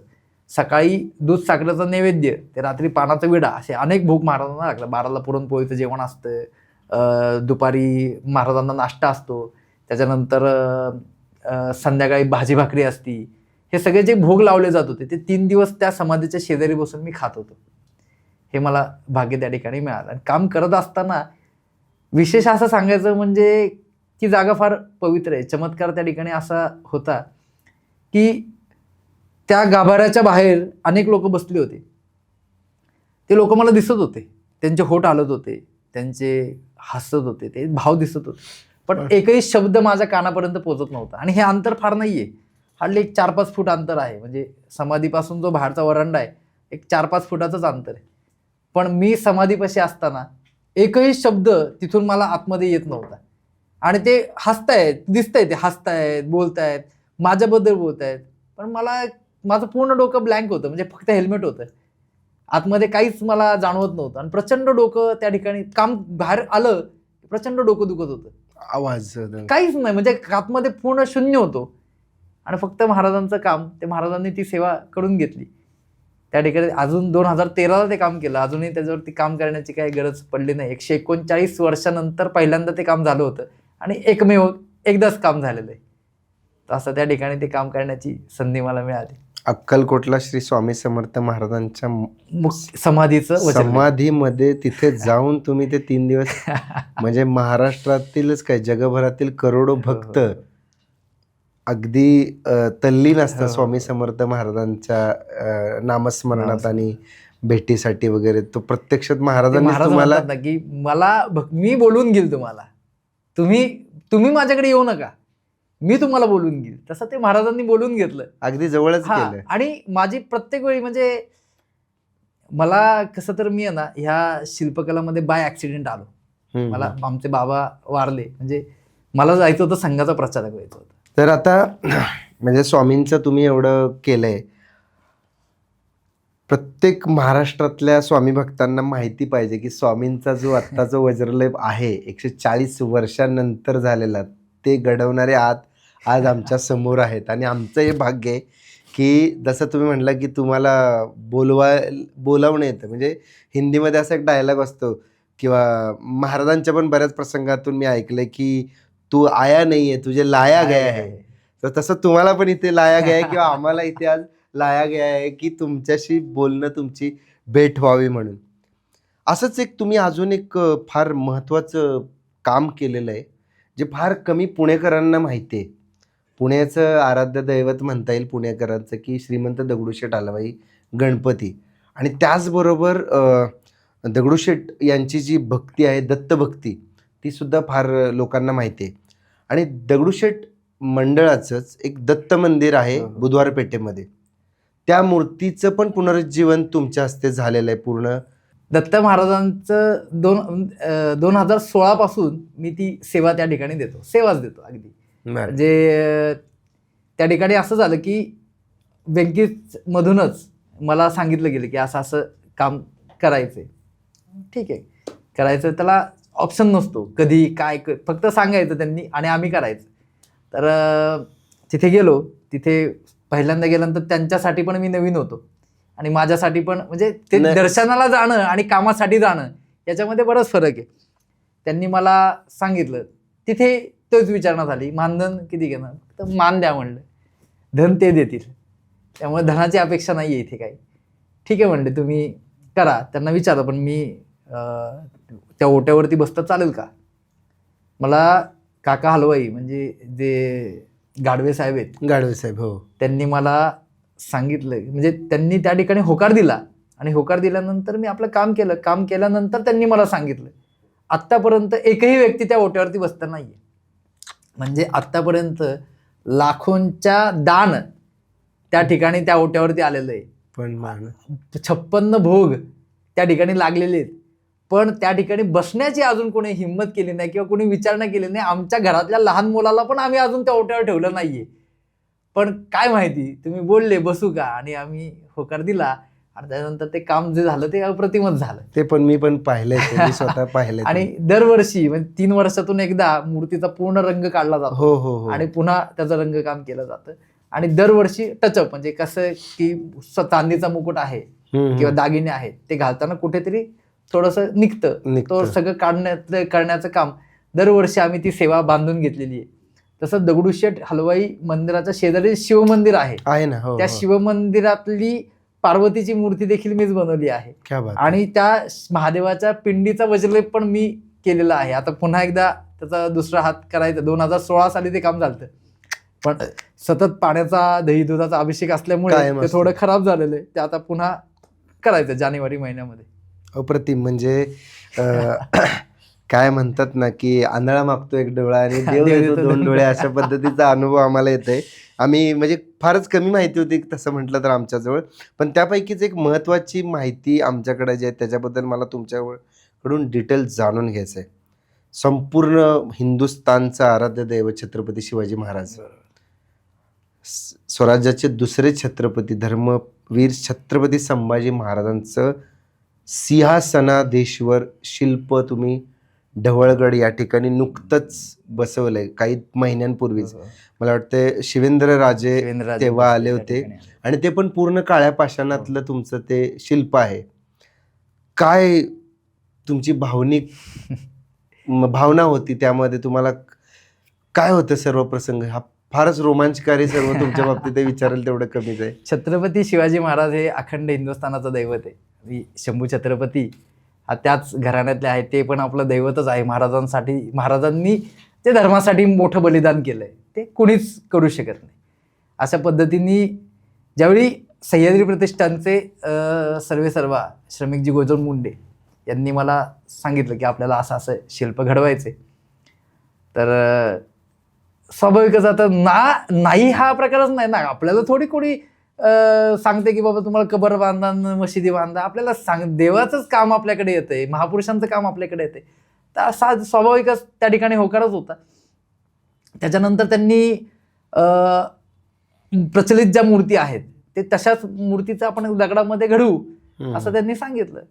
ठीक आहे बोललो. असं मी त्यांना सांगितलं की प्रचलित ज्या मूर्ती आहेत त्यातलीच आपण मूर्ती घेऊ. इव्हन दिग्पाल लांजेकरांचा पण त्यावेळी कॉल होता की जी डेक्कनची जी मूर्ती आहे भाव तसेच पाहिजे. तर ठीक आहे, आता सगळ्यांना होकार सगळे दिग्गज आहेत आपापल्या क्षेत्रातले. त्याच्यानंतर मग मी ज्यावेळी प्रत्यक्ष काम करायची वेळ आली, मातीचं शिल्प त्याही मूर्तीचा आम्ही आधी डेमो तयार केला. त्यांना सांगितलं की एक साधारणपणे 3 ते 4 महिन्यामध्ये हे शिल्प तयार होईल. परंतु दगड घेतल्यानंतर मी गेलो केदारनाथला. केदारनाथचं आमचं पूर्ण केदारनाथ झालं, बद्रीनाथ झालं. त्याच्यानंतर माझा जो कारागीर आहे त्याचा फोन आला मला की या दगडामध्ये क्रॅक वाटतोय. तर म्हणलं नाही, मग क्रॅक वाटतोय तर थांब, आपण काहीच करू नको. फक्त दगड आला होता आणि त्यांनी जस्ट परीक्षण केलं तर बोललं बहुतेक मला इथे क्रॅक वाटतोय म्हणलं. त्याला थांब म्हणलं दगड. आणि थांबल्यानंतर मी ज्यावेळी आलो माघारी पाहिलं की तो क्रॅक नव्हता, तो वॉटरमार्क होता. पण म्हणलं नको रिस्क घ्यायला, कारण जगातलं सगळ्यात पहिलं काळ्या पाषाणाचं शिल्प शंभू छत्रपती महाराजांचं जे किल्ल्यावरती बसणार आहे आणि अखंड सिंहासनाधीश्वर असं त्याचं पहिलं आहे. त्यामुळे ते तसं शिल्प घडवायचं आहे, अजिबात रिस्क नाही. काय वेळ लागायचा तो लागू दे, पुढचा दगड यायला कितीही दिवस लागू दे, पण आपण हे असं चुकीचं काम नको. तरी त्यातून असं वाटतं की वॉटरमार्क तर आहे की नाही काय होणार, पण तरी पण म्हटलं की नाही आपण हे परत एकदा मी राजस्थानला गेलो, दुसरा दगड घेतल्यानंतर, कारण हे कसं ह्या ज्या गोष्टी हे हेरिटेज आहे भविष्यासाठी पुढचे 100 वर्ष 1000 वर्ष. आज मी थोडंसं शॉर्टकट मारेल की बाबा ठीक आहे काहीतरी करू, पण भविष्यामध्ये म्हणजे पुढच्या पिढीला काय तोंड दाखवणार आपण. आज जर आपण शॉर्टकट मारला आणि भविष्यात पुढची पिढी ज्यावेळी कोणीतरी अभ्यासू व्यक्ती त्या ठिकाणी पोहोचेल त्यावेळी तो बघेल की अरे हे काहीतरी गडबड केली, कोणी केलंय, त्यावेळी तो नाव आपल्याला ठेवणार आहे स्वाभाविक. तर ती जबाबदारीची भान ठेवून ते शिल्प पुढे वेळ गेला. जे 4 महिने सांगितलं, 4 महिन्याचे जो 8 महिने गेले, पण त्यांनी समजून घेतलं की नाही ठीक आहे. हे जे त्यांना सांगितलं हे जे आपण शिल्प घडवतोय हे पुढचे 100 वर्ष राहणार आहे, पुढचे 500 वर्ष राहणार आहे, असा विचार करा. असं नाहीये की आपण 2 महिने उशीर झाला आणि गडबड झाली ते उद्घाटनाला आता माणसं कशी येणार, अरे येतील नाही येतील, हे आपण शंभू छत्रपतींचं कार्य आहे. हे परत होणार नाहीये. माणसं परत येऊ शकतात, तारखा परत मिळू शकतात, पण हे शिल्प परत घडणार नाहीये. त्यांनी सगळ्या गोष्टी लागली होती. मूर्ती रेडी झाल्यानंतर ते वजन जे झालं ते 3-4 पार्टमध्ये केलं. म्हणजे शंभू महाराजांचं शिल्प अखंड आहे, बाजूचे 2 सिंह आणि मागची प्रभावळ हे वेगवेगळे. कारण 5 टन वजन हे किल्ल्यावरती नेणं हे प्रॅक्टिकली शक्य नाही. आणि सह्याद्री प्रतिष्ठानची जी मुलं आहेत सगळी अत्यंत म्हणजे महाराजांसाठी तन मन धन अर्पून काम करणारी ही मुलं आहेत. ज्यावेळी महाराजांचं शिल्प होतं ते 2 टनाचं होतं, मागची प्रभाव जी आहे ती 1 टनाची आहे, बाजूचे 2 सिंह आहेत ते जवळजवळ 700 किलो त्या दोन्हींचं वजन आहे. आणि हे सगळं शिल्प वरती गडावर घेऊन एकही कमर्शियल कुठला माणूस लावला नव्हता. सगळं सह्याद्री प्रतिष्ठानच्या स्वयंसेवकांनी ते शिल्प किल्ल्यावरती घेऊन गेलेले. रात्री 9 वाजता शिल्प किल्ल्यावरती चढवायला सुरुवात केली आणि सकाळी 7 वाजता ते शिल्प किल्ल्यावरती बसलं होतं.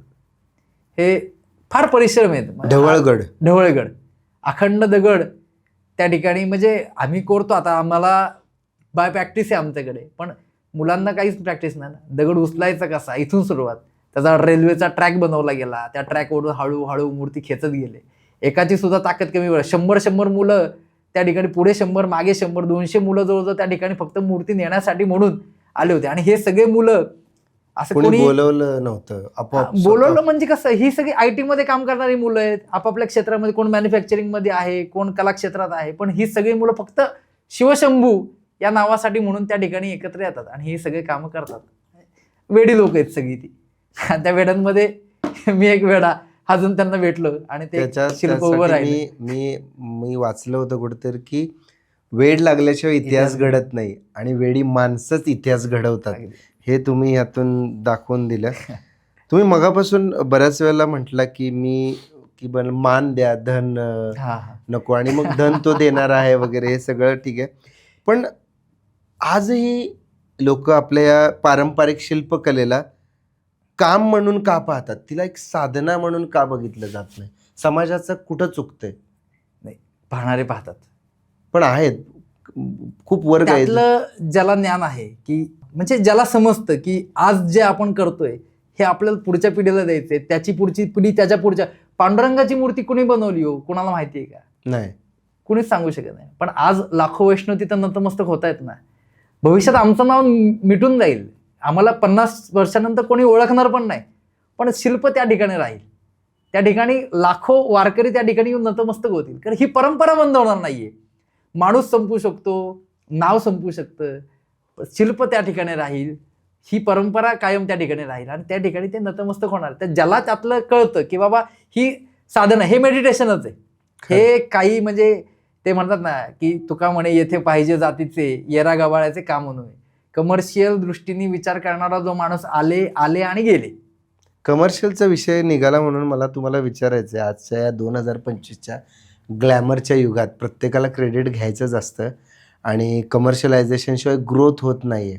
कसं हँडल करताय तुम्ही? म्हणजे पडद्यामागं राहणं, एवढ्या मोठ्या मोठ्या कलाकृती घडवायच्या, म्हणजे मला तर वाटतं आज जे लाखो प्रेक्षक बघतील हा पॉडकास्ट, फार कमी लोकांना माहीत असेल की संत तुकारामांची मूर्ती तुम्ही घडवली आहे, स्वामी समर्थ वज्रलेप तुम्ही केला आहे, छत्रपती संभाजी महाराजांची मूर्ती तुम्ही घडवली, किंवा अगदी तुम्ही आत्ता सांगितल्यावर कळालं की येरवड्याच्या पुलावरची शिल्पकला तुमच्या पणजोबांनी 1935 साली केलेली आहे आणि तो वारसासुद्धा तुम्ही जपलाय की म्हणजे नाही का, ह्याच्यापासून लांब राहणं, प्रसिद्धी माध्यमापासून. आणि कसं मॅनेज करता तुम्ही? आज लोकं ह्या इतके सगळ्याच्या हापापलेले आहेत. मागे आहे संघ, म्हणजे राष्ट्रीय स्वयंसेवक राष्ट्रीय संघ. स्वयंसेवक संघाचा मी स्वयंसेवक आहे. आणि संघाचं वैशिष्ट्य असं आहे, फक्त काम करायचं, फळाची अपेक्षा करायची नाही. आणि म्हणजे मोहनजी भागवत नेहमी सांगतात की पूजनीय मोहनजी भागवत नेहमी सांगतात कि आप कुछ पाने के लिए आ रहे हो तो कोई जरूरत नहीं है, आप आओ ही मत. कुछ देने के लिए आना चाहते हो तो आपको इतना मिलेगा कि आप समेट नहीं पाओगे. तुम्ही एवढं काय, हे प्रत्येक क्षेत्रात आहे. तुम्ही समर्पण भावाने त्या ठिकाणी जावा, ते क्षेत्र तर तुम्हाला एवढं काय देईल की तुम्ही सांभाळू शकत नाही. आज माझ्याकडे अक्षरशः 4-4, 5-5 महिन्याचे वेटिंग चालू आहेत की नाहीये, काम करायला वेळ नाहीये. पण अक्षरशः अनेक लोकांना नाहीच, नकार सांगितलं जातं. पण शेवटी कसं आहे, माणसं आपलेच आहेत, पाहुणे शुद्ध, म्हणजे त्यांना. आणि कसं मूर्ती घडवताना कसं आहे, तुम्हाला चारित्र्य शुद्ध पाहिजे. बरोबर आहे. तुम्ही निर्व्यसनी पाहिजे, तुम्ही मांसाहार केलाच नाही पाहिजे, तुम्ही शुद्ध शाकाहारी पाहिजे. ह्या सगळ्या गोष्टी तुम्ही पाळल्या तर आपोआप त्याच्यामध्ये दैवत्व येते. एखादं काम कलाकुसर करायला तुम्हाला नको येऊ दे, हरकत नाही. एखादा पाठ नाही चांगला झाला, तुमचं मन शुद्ध पाहिजे, तुमचं चरित्र शुद्ध पाहिजे. ह्या गोष्टी जर असतील तर त्यात देव साकारतो असं मला वाटतं. आणि ते राहण्यात म्हणजे चारित्र्य, म्हणजे मी ब्रह्मचर्याचं पालन करतो. मी कधी कुठलंही व्यसन केलं नाहीये आणि करणारही नाहीये. शुद्ध शाकाहारी असं माझं सगळं सात्विक जेवण असतं. त्यामुळे आपोआप ते सगळं होऊन जा. नाही, भगवंत भरभरून देतो, आपण कितीही नाही म्हणलं. तू आया नाहीये, हा तुझे लाया गया आहे. RSSचा विषय काढला तुम्ही, राष्ट्रीय स्वयंसेवक संघाचा, त्याबद्दल मला यायचंच होतं. का वाटलं तुम्हाला की ह्या संघाचा भाग व्हावं? लोकांच्या मनात फार गैरसमज आहेत की स्वयंसेवक संघ म्हणजे, आता बऱ्याचशा त्याला वेगवेगळ्या उपाध्या दिल्या जातात, चांगल्या वाईट. का आला तुम्ही, कसं आला, काय सांगाल संघाबद्दल तुमचा अनुभव? संघ म्हणजे माझी 3री पिढी आहे. बरं. माझे आजोबा संघ स्वयंसेवक, माझे वडील संघ स्वयंसेवक आणि मी संघ स्वयंसेवक. 100 वर्षांचा हा 100 वर्षाचा नाही म्हणता येणार, कारण साधारणपणे 1960च्या नंतर आमचे आजोबा संघमध्ये आले असतील. मला एक्झॅक्टली मी सांगून देतो, पण हा पण वारसा आहे आमच्याकडे. जसा आम्ही सांगू शकतो 5 पिढ्यांची शिल्पकला आहे, 3 पिढ्यांची शाहिरी आहे, तसा 3 पिढ्यांचा संघाचा पण आमच्याकडे वारसा आहे. आम्ही त्या ठिकाणी स्वयंसेवक म्हणून काम करतो. संघ ही एकमेव संस्था अशी आहे की जिथे चारित्र्य घडवण्याचं काम होतं. चारित्र्य संपन्न तरुण, म्हणजे संघ ही फॅक्टरी आहे की जिथे समाजाच्या विविध क्षेत्रामध्ये लागणारे कार्यकर्ते हे संघामध्ये निर्माण केले जातात. आणि त्यातूनच त्या मुशीत आम्ही घडत गेलो. म्हणजे आमचे आजोबा नेहमी म्हणायचे की आम्ही दगडाला घडवतो, पण आम्हाला जर कोणी घडवलं असेल तर संघाने घडवलेलं. क्या बात आहे. आणि असं त्या संघाच्या घडवणुकीतून आम्ही बाहेर पडलो. त्यामुळे आम्हाला सगळ्याच गोष्टी चारित्र्य पण आम्ही सांभाळतोय. आम्ही कमर्शियलायझेशन, जिथे कमर्शियल राहायचं तिथे कमर्शियल पण राहतोय, जिथे सेवा द्यायची तिथे सेवाही देतोय. या सगळ्या ज्या गोष्टींचा जो आहे, म्हणजे या सगळ्या गोष्टीच्या सांभाळण्याची जी ताकद मिळते ती संघातून आम्हाला मिळते. आता संघाबद्दल लोकांचे बरेचसे गैरसमज किंवा निर्माण करण्यात आले इंटेन्शनली. बरोबर, मुद्दाम केले जातात. कसं वाटतं तुम्हाला? 100 वर्षाचा त्रास काहीच होत नाही. कुठल्याही संघ स्वयंसेवक तिथे गेल्यानंतर जो तिथपर्यंत पोहोचलाच नाहीये त्याला काय माहिती की संघ काय. मग तुम्ही, संघ हा समुद्र आहे, तुम्ही जर काठावरतीच पाय मारत बसले तर तुम्हाला गाभा कळणारच नाहीये. तुम्ही जसे जसे आज जाता समुद्रात उतरावं, समुद्रात उतरता त्यावेळी तुम्हाला अनेक शंख शिंपले भेटतील, अनेक मोती भेटतील, अनेक रत्न भेटतील. आणि ह्याच्यातून म्हणजे आम्हालाही संघ 100% कळला आहे असं मी नाही सांगू शकत, किंवा पूजनीय मोहनजी भागवत पण म्हणणार नाहीत की संघ मला संपूर्ण माहिती आहे. संघ ऐसा है की न समजणं, हा जो है पण दिखता नहीं है, स्वयंसेवक है पण दिखता नहीं है, संघ कुछ नहीं करता, स्वयंसेवक सब कुछ करता है. असं एक वेगळा मुद्दा आहे चेतनजी, सहज मला आठवला की जिथं जिथं राष्ट्रीय आपत्ती आली, संकट आली, तिथं कोणताही जात पात धर्म न बघता राष्ट्रीय स्वयंसेवक संघाचे स्वयंसेवक अहोरात्र झटले. इतिहास साक्षीदार आहे. हजारो प्रसंग आहेत असे, नैसर्गिक असेल, मानवी असेल. तुम्ही स्वयंसेवक संघाने आपलं बलिदान दिले, काम केले. तरी सुद्धा स्वयंसेवक संघ हा हिंदुत्व पसरवण्यासाठी किंवा त्या मुस्लिमांच्या विरोधात आहे असं का, चुकीच्या पद्धतीनं का राबवलं जातं? संघ हा कोणाच्या विरोधात काम करतच नाही. संघ हिंदू धर्माला म्हणजे मानतो, म्हणजे संघाचं फायनल डेस्टिनेशन काय आहे, मुख्य उद्दिष्ट काय आहे? परम वैभवन नेतुमे तत् स्वराष्ट्रम, या राष्ट्राला आम्हाला पुन्हा परम वैभवाला घेऊन जायचंय. मग त्याच्यासाठी आम्ही टाइम बॉन्ड नाहीये की आम्हाला 2च वर्षात न्यायचे, 100 वर्ष, अजून पुढचे 100 वर्ष लागू दे. माणसं मनाने लोकांना प्रत्येकाला वाटलं पाहिजे की आपलं राष्ट्र आपल्याला परम वैभवाला घेऊन जायचंय, त्यावेळी ते राष्ट्र परम वैभवाला जाणार. तुम्हाला वाटतं, म्हणजे उदाहरण आपण घेऊ, हिंदवी स्वराज्य निर्माण करायचे हा विचार जिजाऊंनी छत्रपती शिवाजी महाराजांना, जिजाऊन म्हणजे त्याच्या आधी पण राजमाता जिजाऊंना वाटत नव्हतं माझा मुलगा राजा व्हावा, किंवा शिवाजी महाराजांना वाटत नव्हतं मला राजा, हे ईश्वरी कार्य आहे, ही तर श्रींची इच्छा आहे म्हणून मला राजा व्हायचंय. हे संघाचं काम तेच आहे. परम वैभवन ने तुम्ही तत्स्व राष्ट्रम, या राष्ट्राला पुन्हा परम वैभवाला घ्यायचं. मग आमचे आता ज्यांच्यापासून आम्ही शिकलो, जे आमचे शिक्षक असतील, त्यांनी आम्हाला काय सांगितलं की आपला उद्दिष्ट फार दूर आहे, तो आपल्याला झेंडा त्या ठिकाणी लावायचा आहे, ते डोंगर चढत जायचं आहे, जिथपर्यंत आपल्याला जाता येईल तिथपर्यंत आपण जायचं, जिथे थांबायचं वेळ आली त्या ठिकाणी पायरीचा दगड बनवून राहायचं, तिथून पुढे माघारी यायचं नाही, घरंगळत यायचं नाही, दुसऱ्याला पाडायचं नाही, आपल्याला पायरीचा दगड बनवून राहायचंय, त्याच्यावर पाय ठेवून दुसरा पुढे जाईल. आपल्याला आपलं नाव आलंच नाही पाहिजे. उद्दिष्ट आपलं महत्वाचं आहे, माणूस महत्वाचा नाहीये, नाव महत्वाचं नाहीये. संघ है पर दिखता नाही, संघ है पर दिखता नाहीये, तो सगळीकडे आहे. म्हणजे नावं ठेवणाऱ्यांना पण मदत करतो तो संघ आहे. क्या बात आहे. संघ कधीच बघत नाही यांनी मला नावं ठेवले की यांनी मला आपल्याबद्दल हा वाईट बोलतोय, ठीक आहे, ते तुझं कर्म आहे, तू बोलत राहा, आमचं कर्म आम्ही करत राहतो. कोरोनामध्ये आम्ही स्मशानभूमीमध्ये मी सेवा देण्याची मी दिली त्या ठिकाणी. म्हणजे तो पण आता हा अनेक गोष्टी लिंकअप आहेत.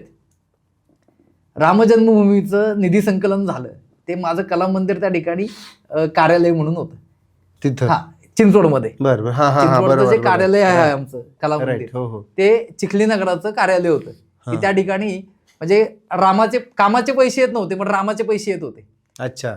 चिखली नगराने सगळ्यात मोठा निधी संकलन केला तो म्हणजे आम्ही साधारणपणे 48,94,000 रुपये हे 15 दिवसामध्ये घरोघरी फिरून केले एका नगराने. तुमच्या एका कला मंदिरामध्ये कार्यालय होतं. कामाचे पैसे नाही, कामाचे पैसे येत नव्हते, रामाचे पैसे येत होते. कारण कोरोनाचा काळ होता. 15 दिवसात 16 दिवसामध्ये 15 जानेवारी ते 31 जानेवारी चिखलीच्या एका सेंटरवरती कोविड मध्ये राम मंदिरासाठी 48,94,000 रुपये जमा झाले.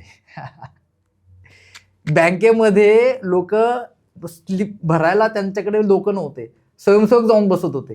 तुम्ही तुमचं काम करा, आम्ही आमचं काम, आम्ही तुम्हाला बँकेला मदत करू. बँकेला मदत करत होते. एवढा पैसा येत होता आणि प्रचंड पैसा. हिंदू समाजाने त्या मंदिरासाठी भरभरून देणगी दिली. रामाचं काम झालं. त्याच्यानंतर कोरोनाची दुसरी लाट आली. त्या दुसऱ्या लाटेमध्ये वैकुंठधाम स्मशानभूमीमध्ये सेवा करण्याची संधी मला मिळाली. नवी पेठेत. नवी पेठमध्ये. हो. त्यामुळे आधी रामाचं काम झालं, त्याच्यानंतर वैकुंठाचं काम झालं, आणि त्याच्यानंतर जो राम वैकुंठाला गेला तो असा एकच संत तुकाराम महाराज, त्यांचं काम करण्याची संधी मला आली. रामाचं झालं, वैकुंठाचं झालं. जर राम एकमेव वैकुंठाला गेला त्यात पण तुमचा हातभार लागला. तुम्ही महाराजांचा एवढा मोठा उल्लेख केला, शिवाजी महाराजांचा, जिजाऊ असतील वगैरे वगैरे. तुमची शाहिरीची पण परंपरा आहे गेल्या 3 पिढ्यांपासून. काय म्हणतोय तुमच्यातला शाहीर? सांगा जरा शाहिरीबद्दल. किंवा एखादी पटकन तुमच्याला सुचणारी किंवा असणारी, माहीत असणारी. शाहिरी ही परंपरा आहे, जसं शिल्पकलेची परंपरा आहे तसं शाहिरीचा वारसा आहे. आमचे आजोबा शाहीररत्न किसनराव राणोबा हिंगे हे महाराष्ट्र शाहीर परिषदेचे संस्थापक अध्यक्ष. संस्था आमच्या आजोबांनी स्थापन केली. कधी माझ्या आजोबांच्या 40व्या वाढदिवसा दिवशी महाराष्ट्र शाहीर परिषदेची स्थापना झालेली आहे. आणि त्याच्यानंतर म्हणजे शाहिरी परिषद ही शाहिरांचं संघटन करते, परंतु शाहिरीला प्रशिक्षण, प्रसिद्धी आणि प्रचार करण्यासाठी एक संस्था वेगळी असावी यासाठी शाहिरी प्रबोधिनीची स्थापना केली. आणि त्याच्यानंतर माझ्या आजोबांचं निधन झालं तर माननीय बिंदू माधवजी जोशी हे माझ्या आजोबांचे अगदी जिवलग मित्र, जीवस्य कंठस्य मित्र, नानांनी प्रबोधिनीचं नाव शाहीर हिंगे लोककला प्रबोधिनी असं केलं. आणि ही एकमेव संस्था अशी आहे जी संपूर्ण महाराष्ट्रामध्ये शाहिरीचा प्रचार, प्रसार आणि प्रसिद्धी करण्याचं काम करते. मोफत प्रशिक्षण या आम्ही शाहीर हिंगे प्रबोधिनीच्या माध्यमातून देतो. म्हणजे 1 मे ते 1 जून हा जो 1 महिन्याचा, 1 जूनला माझ्या आजोबांचा स्मृतिदिन असतो, त्या दिवशी समारोप होतो वर्गाचा. 1 मे ते 1 जून हा पूर्ण 1 महिना हा प्रशिक्षण वर्ग चालतो, मोफत असतो. अगदी 5 वर्षाच्या विद्यार्थ्यापासून ते 65-70 वर्षाच्या विद्यार्थ्यांपर्यंत त्या ठिकाणी लोक येतात आणि शाहिरीचं प्रशिक्षण घेतात. त्याच्यानंतर संपूर्ण वर्षभर दर शनिवार रविवार हा वर्ग रमणबाग न्यू इंग्लिश स्कूलच्या कला दालनामध्ये चालतो. मोफत. कुठलंही मानधन घेतलं जात नाही, कुठलंही काहीच नाही. म्हणजे निःशुल्क पद्धतीचं हे सगळं असतं. आणि जो कोणी त्या ठिकाणी शिष्यार्थी येतात ते आमच्या कुटुंबाचा एक भाग होऊन जातात. तिथे तुम्ही शिकवता? नाही, आमचे शाहीर हिंगे प्रबोधिनीचे अध्यक्ष शाहीर हेमंतराजे मावळे यांनी तो वसाच घेतलेला. ते शाहिरीचं जे कार्य आहे आमच्या आजोबांचं ते गुरु शिष्य परंपरेप्रमाणे मावळे काका ती सगळी परंपरा आता सध्या प्रबोधिनी मावळे काका चालवतात. आम्ही विश्वस्त म्हणून काम करतो त्याच्यामध्ये. शाहिरी म्हणजे पोवाडे. तुम्ही करतो? आता सध्या करत नाही. करू वाटतं? कामाच्या गडबडीत करायचं आहे. करतो म्हणजे मी स्टेजवरती 2016 नंतर मी नाही उभं राहिलो, फक्त साथीला उभं राहिलो परफॉर्मन्स करण्यासाठी. म्हणजे शाहीर म्हणून उभा नाही राहिलो. शिल्पकलेतून वेळ मिळत नाहीये. आणि माझं एक स्पष्ट मत आहे, तुम्ही जोवर तुमच्याकडे आर्थिक स्थैर्य येत नाही ना तोपर्यंत तिथे पण तुम्हाला काही किंमत नाही. शेवटी ह्या जगाचा नियमच आहे, तुम्ही दाम करे काम येड्या. त्यामुळे आम्ही म्हणजे आर्थिक स्थैर्य पण भगवंताच्या कृपेने आता स्टेबल आहे. टार्गेट ठेवलेलं आहे वयाच्या 40व्या वर्षी पुन्हा एकदा शाहिरीमध्ये. म्हणजे शेवटी काय असतं ते म्हणतात ना, गवयाचं पोरग रडलं तरी सुरातच रडतंय, तसं ते परंपरा आहे. कधी उभं राहिलं तरी रक्तातच आहे, ते होणारच आहे. कधी ना कधी ते बाहेर येणारच आहे. बघू. एक गोष्ट मला जाता जाता तुम्हाला विचारायची, 2 ओळी ऐकायच्या आहेत त्याच्या, कारण त्या फक्त मोदींनी वाचल्या असतील आणि आज आमचे प्रेक्षक ऐकतील. हे गणराया वंदन माझे तुझिया चरणाला, तुझिया चरणाला. हे गणराया वंदन माझे तुझिया चरणाला, तुझ्याच चरणाला. तुझ्यात चरणी लीन सदा मी सेवा करण्याला. हे शूर मर्द दादा रे दादा तू ये ना, ध्यानात घे ना तू ये ना. त्याच्यानंतर मोदींवरती जे आहे पूर्ण पोवाडा आहे, एक थोडं प्रसंग, एक लाईन. दत्त नरेंद्र विवेकानंद जगी धन्य झाले, हा जगी धन्य झाले. दत्त नरेंद्र विवेकानंद जगी धन्य झाले, हा जगी धन्य झाले. भारत होईल विश्ववंदता स्वप्न ज्यांनी दिदले, स्वप्न ज्यांनी दिदले, जगाला स्वप्न ज्यांनी दिदले. क्षण सोनेरी स्वप्नपूर्तीचे चालून हो आले, हा चालून हो आले. नरेंद्र मोदी हिंदू राष्ट्राचे प्रधानमंत्री झाले, प्रधानमंत्री झाले, देशाचे प्रधान सेवक झाले. भारत भूमी गोवर्धन परी तारतील मोदी, हा तारतील मोदी. सार्थ प्रयत्ने सर्वांचे जग नवीन भारतभूमी, जगमेन भारतभूमी, विश्व हे नमेन भारतभूमी. क्या बात आहे, क्या बात आहे. संपूर्ण पोवाडा खरं तर हा झाला पाहिजे. ह्या पॉडकास्ट थांबूच नाही असं मला वाटतंय. पण मी आता तुम्हाला शेवटचा एक प्रश्न असा विचारणार आहे. हिरोजी इंदलकरांनी रायगडाची स्थापना केली आणि महाराजांनी त्यांना विचारलं की हिरोजी मागा, तुम्हाला काय हवं होतं? आणि त्यांनी सांगितलं की महाराज काही नको, पायरीला फक्त एक दगड लावा, सेईची ठाई तत्पर हिरोजी इंदलकर. असंच काहीसं चेतनजी तुमचं काम आहे. तुमची काय भावना आहे? तुमचा तो दगड तुम्ही कुठं ठरवलाय लावायचा? भगवंत जिथे ठेवेल तिथे मी समाधानी आहे. मला काहीच अपेक्षा नाहीये. क्या बात. म्हणजे मी संघाचा प्रचारक जायचं होतं, माझी फार इच्छा होती, मला संघाचा प्रचारक जायचंय. पण कौटुंबिक जबाबदाऱ्यांमुळे मला तिथे जाता नाही आलं. पण कार्य चालू, जे कार्य आहे हिंदू धर्माचंच कार्य आहे आणि ते आम्ही एकंदरीत तेच करतोय. शेवटी परम त्याने वैभवान्य तुम्ही तत्स्वराष्ट्रम, तिथे जिथे जिथे आपल्याला खारीचा वाटा उचलता येईल हे ईश्वरी कार्य आहे. त्या ईश्वरी कार्यामध्ये कुठेही तुम्ही राहा, तुम्ही तुमचं चारित्र्य शुद्ध ठेवा, तुमचे आचार विचार शुद्ध असू देत, तुम्ही बस संघाचंच ते काम तेच आहे, बाकी वेगळं काहीच नाही. खूपच चेतनजी प्रेरणादायी.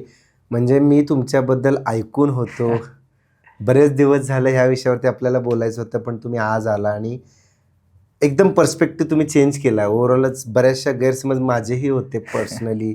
म्हणजे सो कॉल्ड आपण पुरोगामित्वाच्या नावाखाली जे जे काही काही अजेंडे राबवतो, आपल्याकडून राबवून घेतले जातात, दगडात देव नसतो वगैरे, तर त्या दगडात सुद्धा कसा देव असतो निसर्गाच्या माध्यमातून हे तुम्ही सांगितलं. किंवा एकंदरीत तुमचे अनुभव की त्या दगडात देव असतो, तो शोधायचा असतो किंवा, आणि एवढं सगळं करून सुद्धा तुम्ही अलिप्त आहात.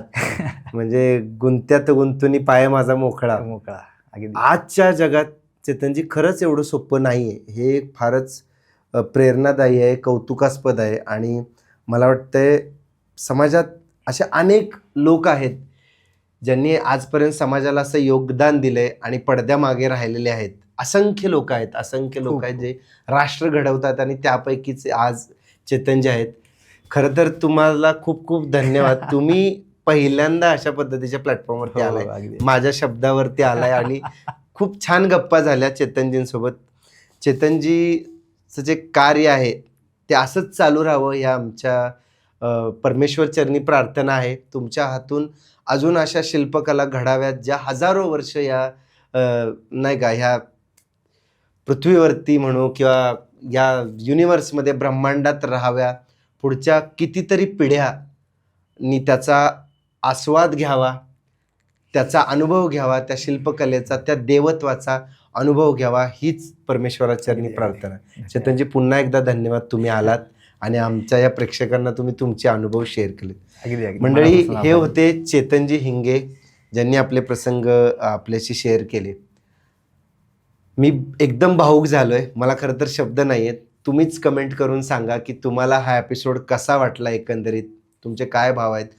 तुम्हाला ह्या गोष्टी माहीत होत्या का? तुम्ही जेव्हा जेव्हा आता शिळा मंदिरात जाल, स्वामींच्या दर्शनासाठी जाल किंवा अगदी ढवळगडला आणि येरवड्याचा पूल असेल किंवा आणि अजून अनेक आहेत, तुम्ही ह्युस्टनमध्ये असाल किंवा तुम्ही जर्मनीमध्ये असाल किंवा तुम्ही ऑस्ट्रेलियामध्ये असाल, तर चेतनजींनी घडवलेली शिल्प तुम्हाला तिथं पाहायला मिळतील. तुमचे अनुभव नक्की आमच्यासोबत शेअर करा. मुद्द्याचं बोला या पॉडकास्टमध्ये आम्ही नेहमी प्रयत्न करतो की अशाच पद्धतीचे पाहुणे येतील ज्यांच्याकडून तुम्हाला काहीतरी वेगळं अनुभवायला मिळेल, वेगळं शिकायला मिळेल. पाहत रहा मुद्द्याचं बोला. तोपर्यंत खूप खूप धन्यवाद.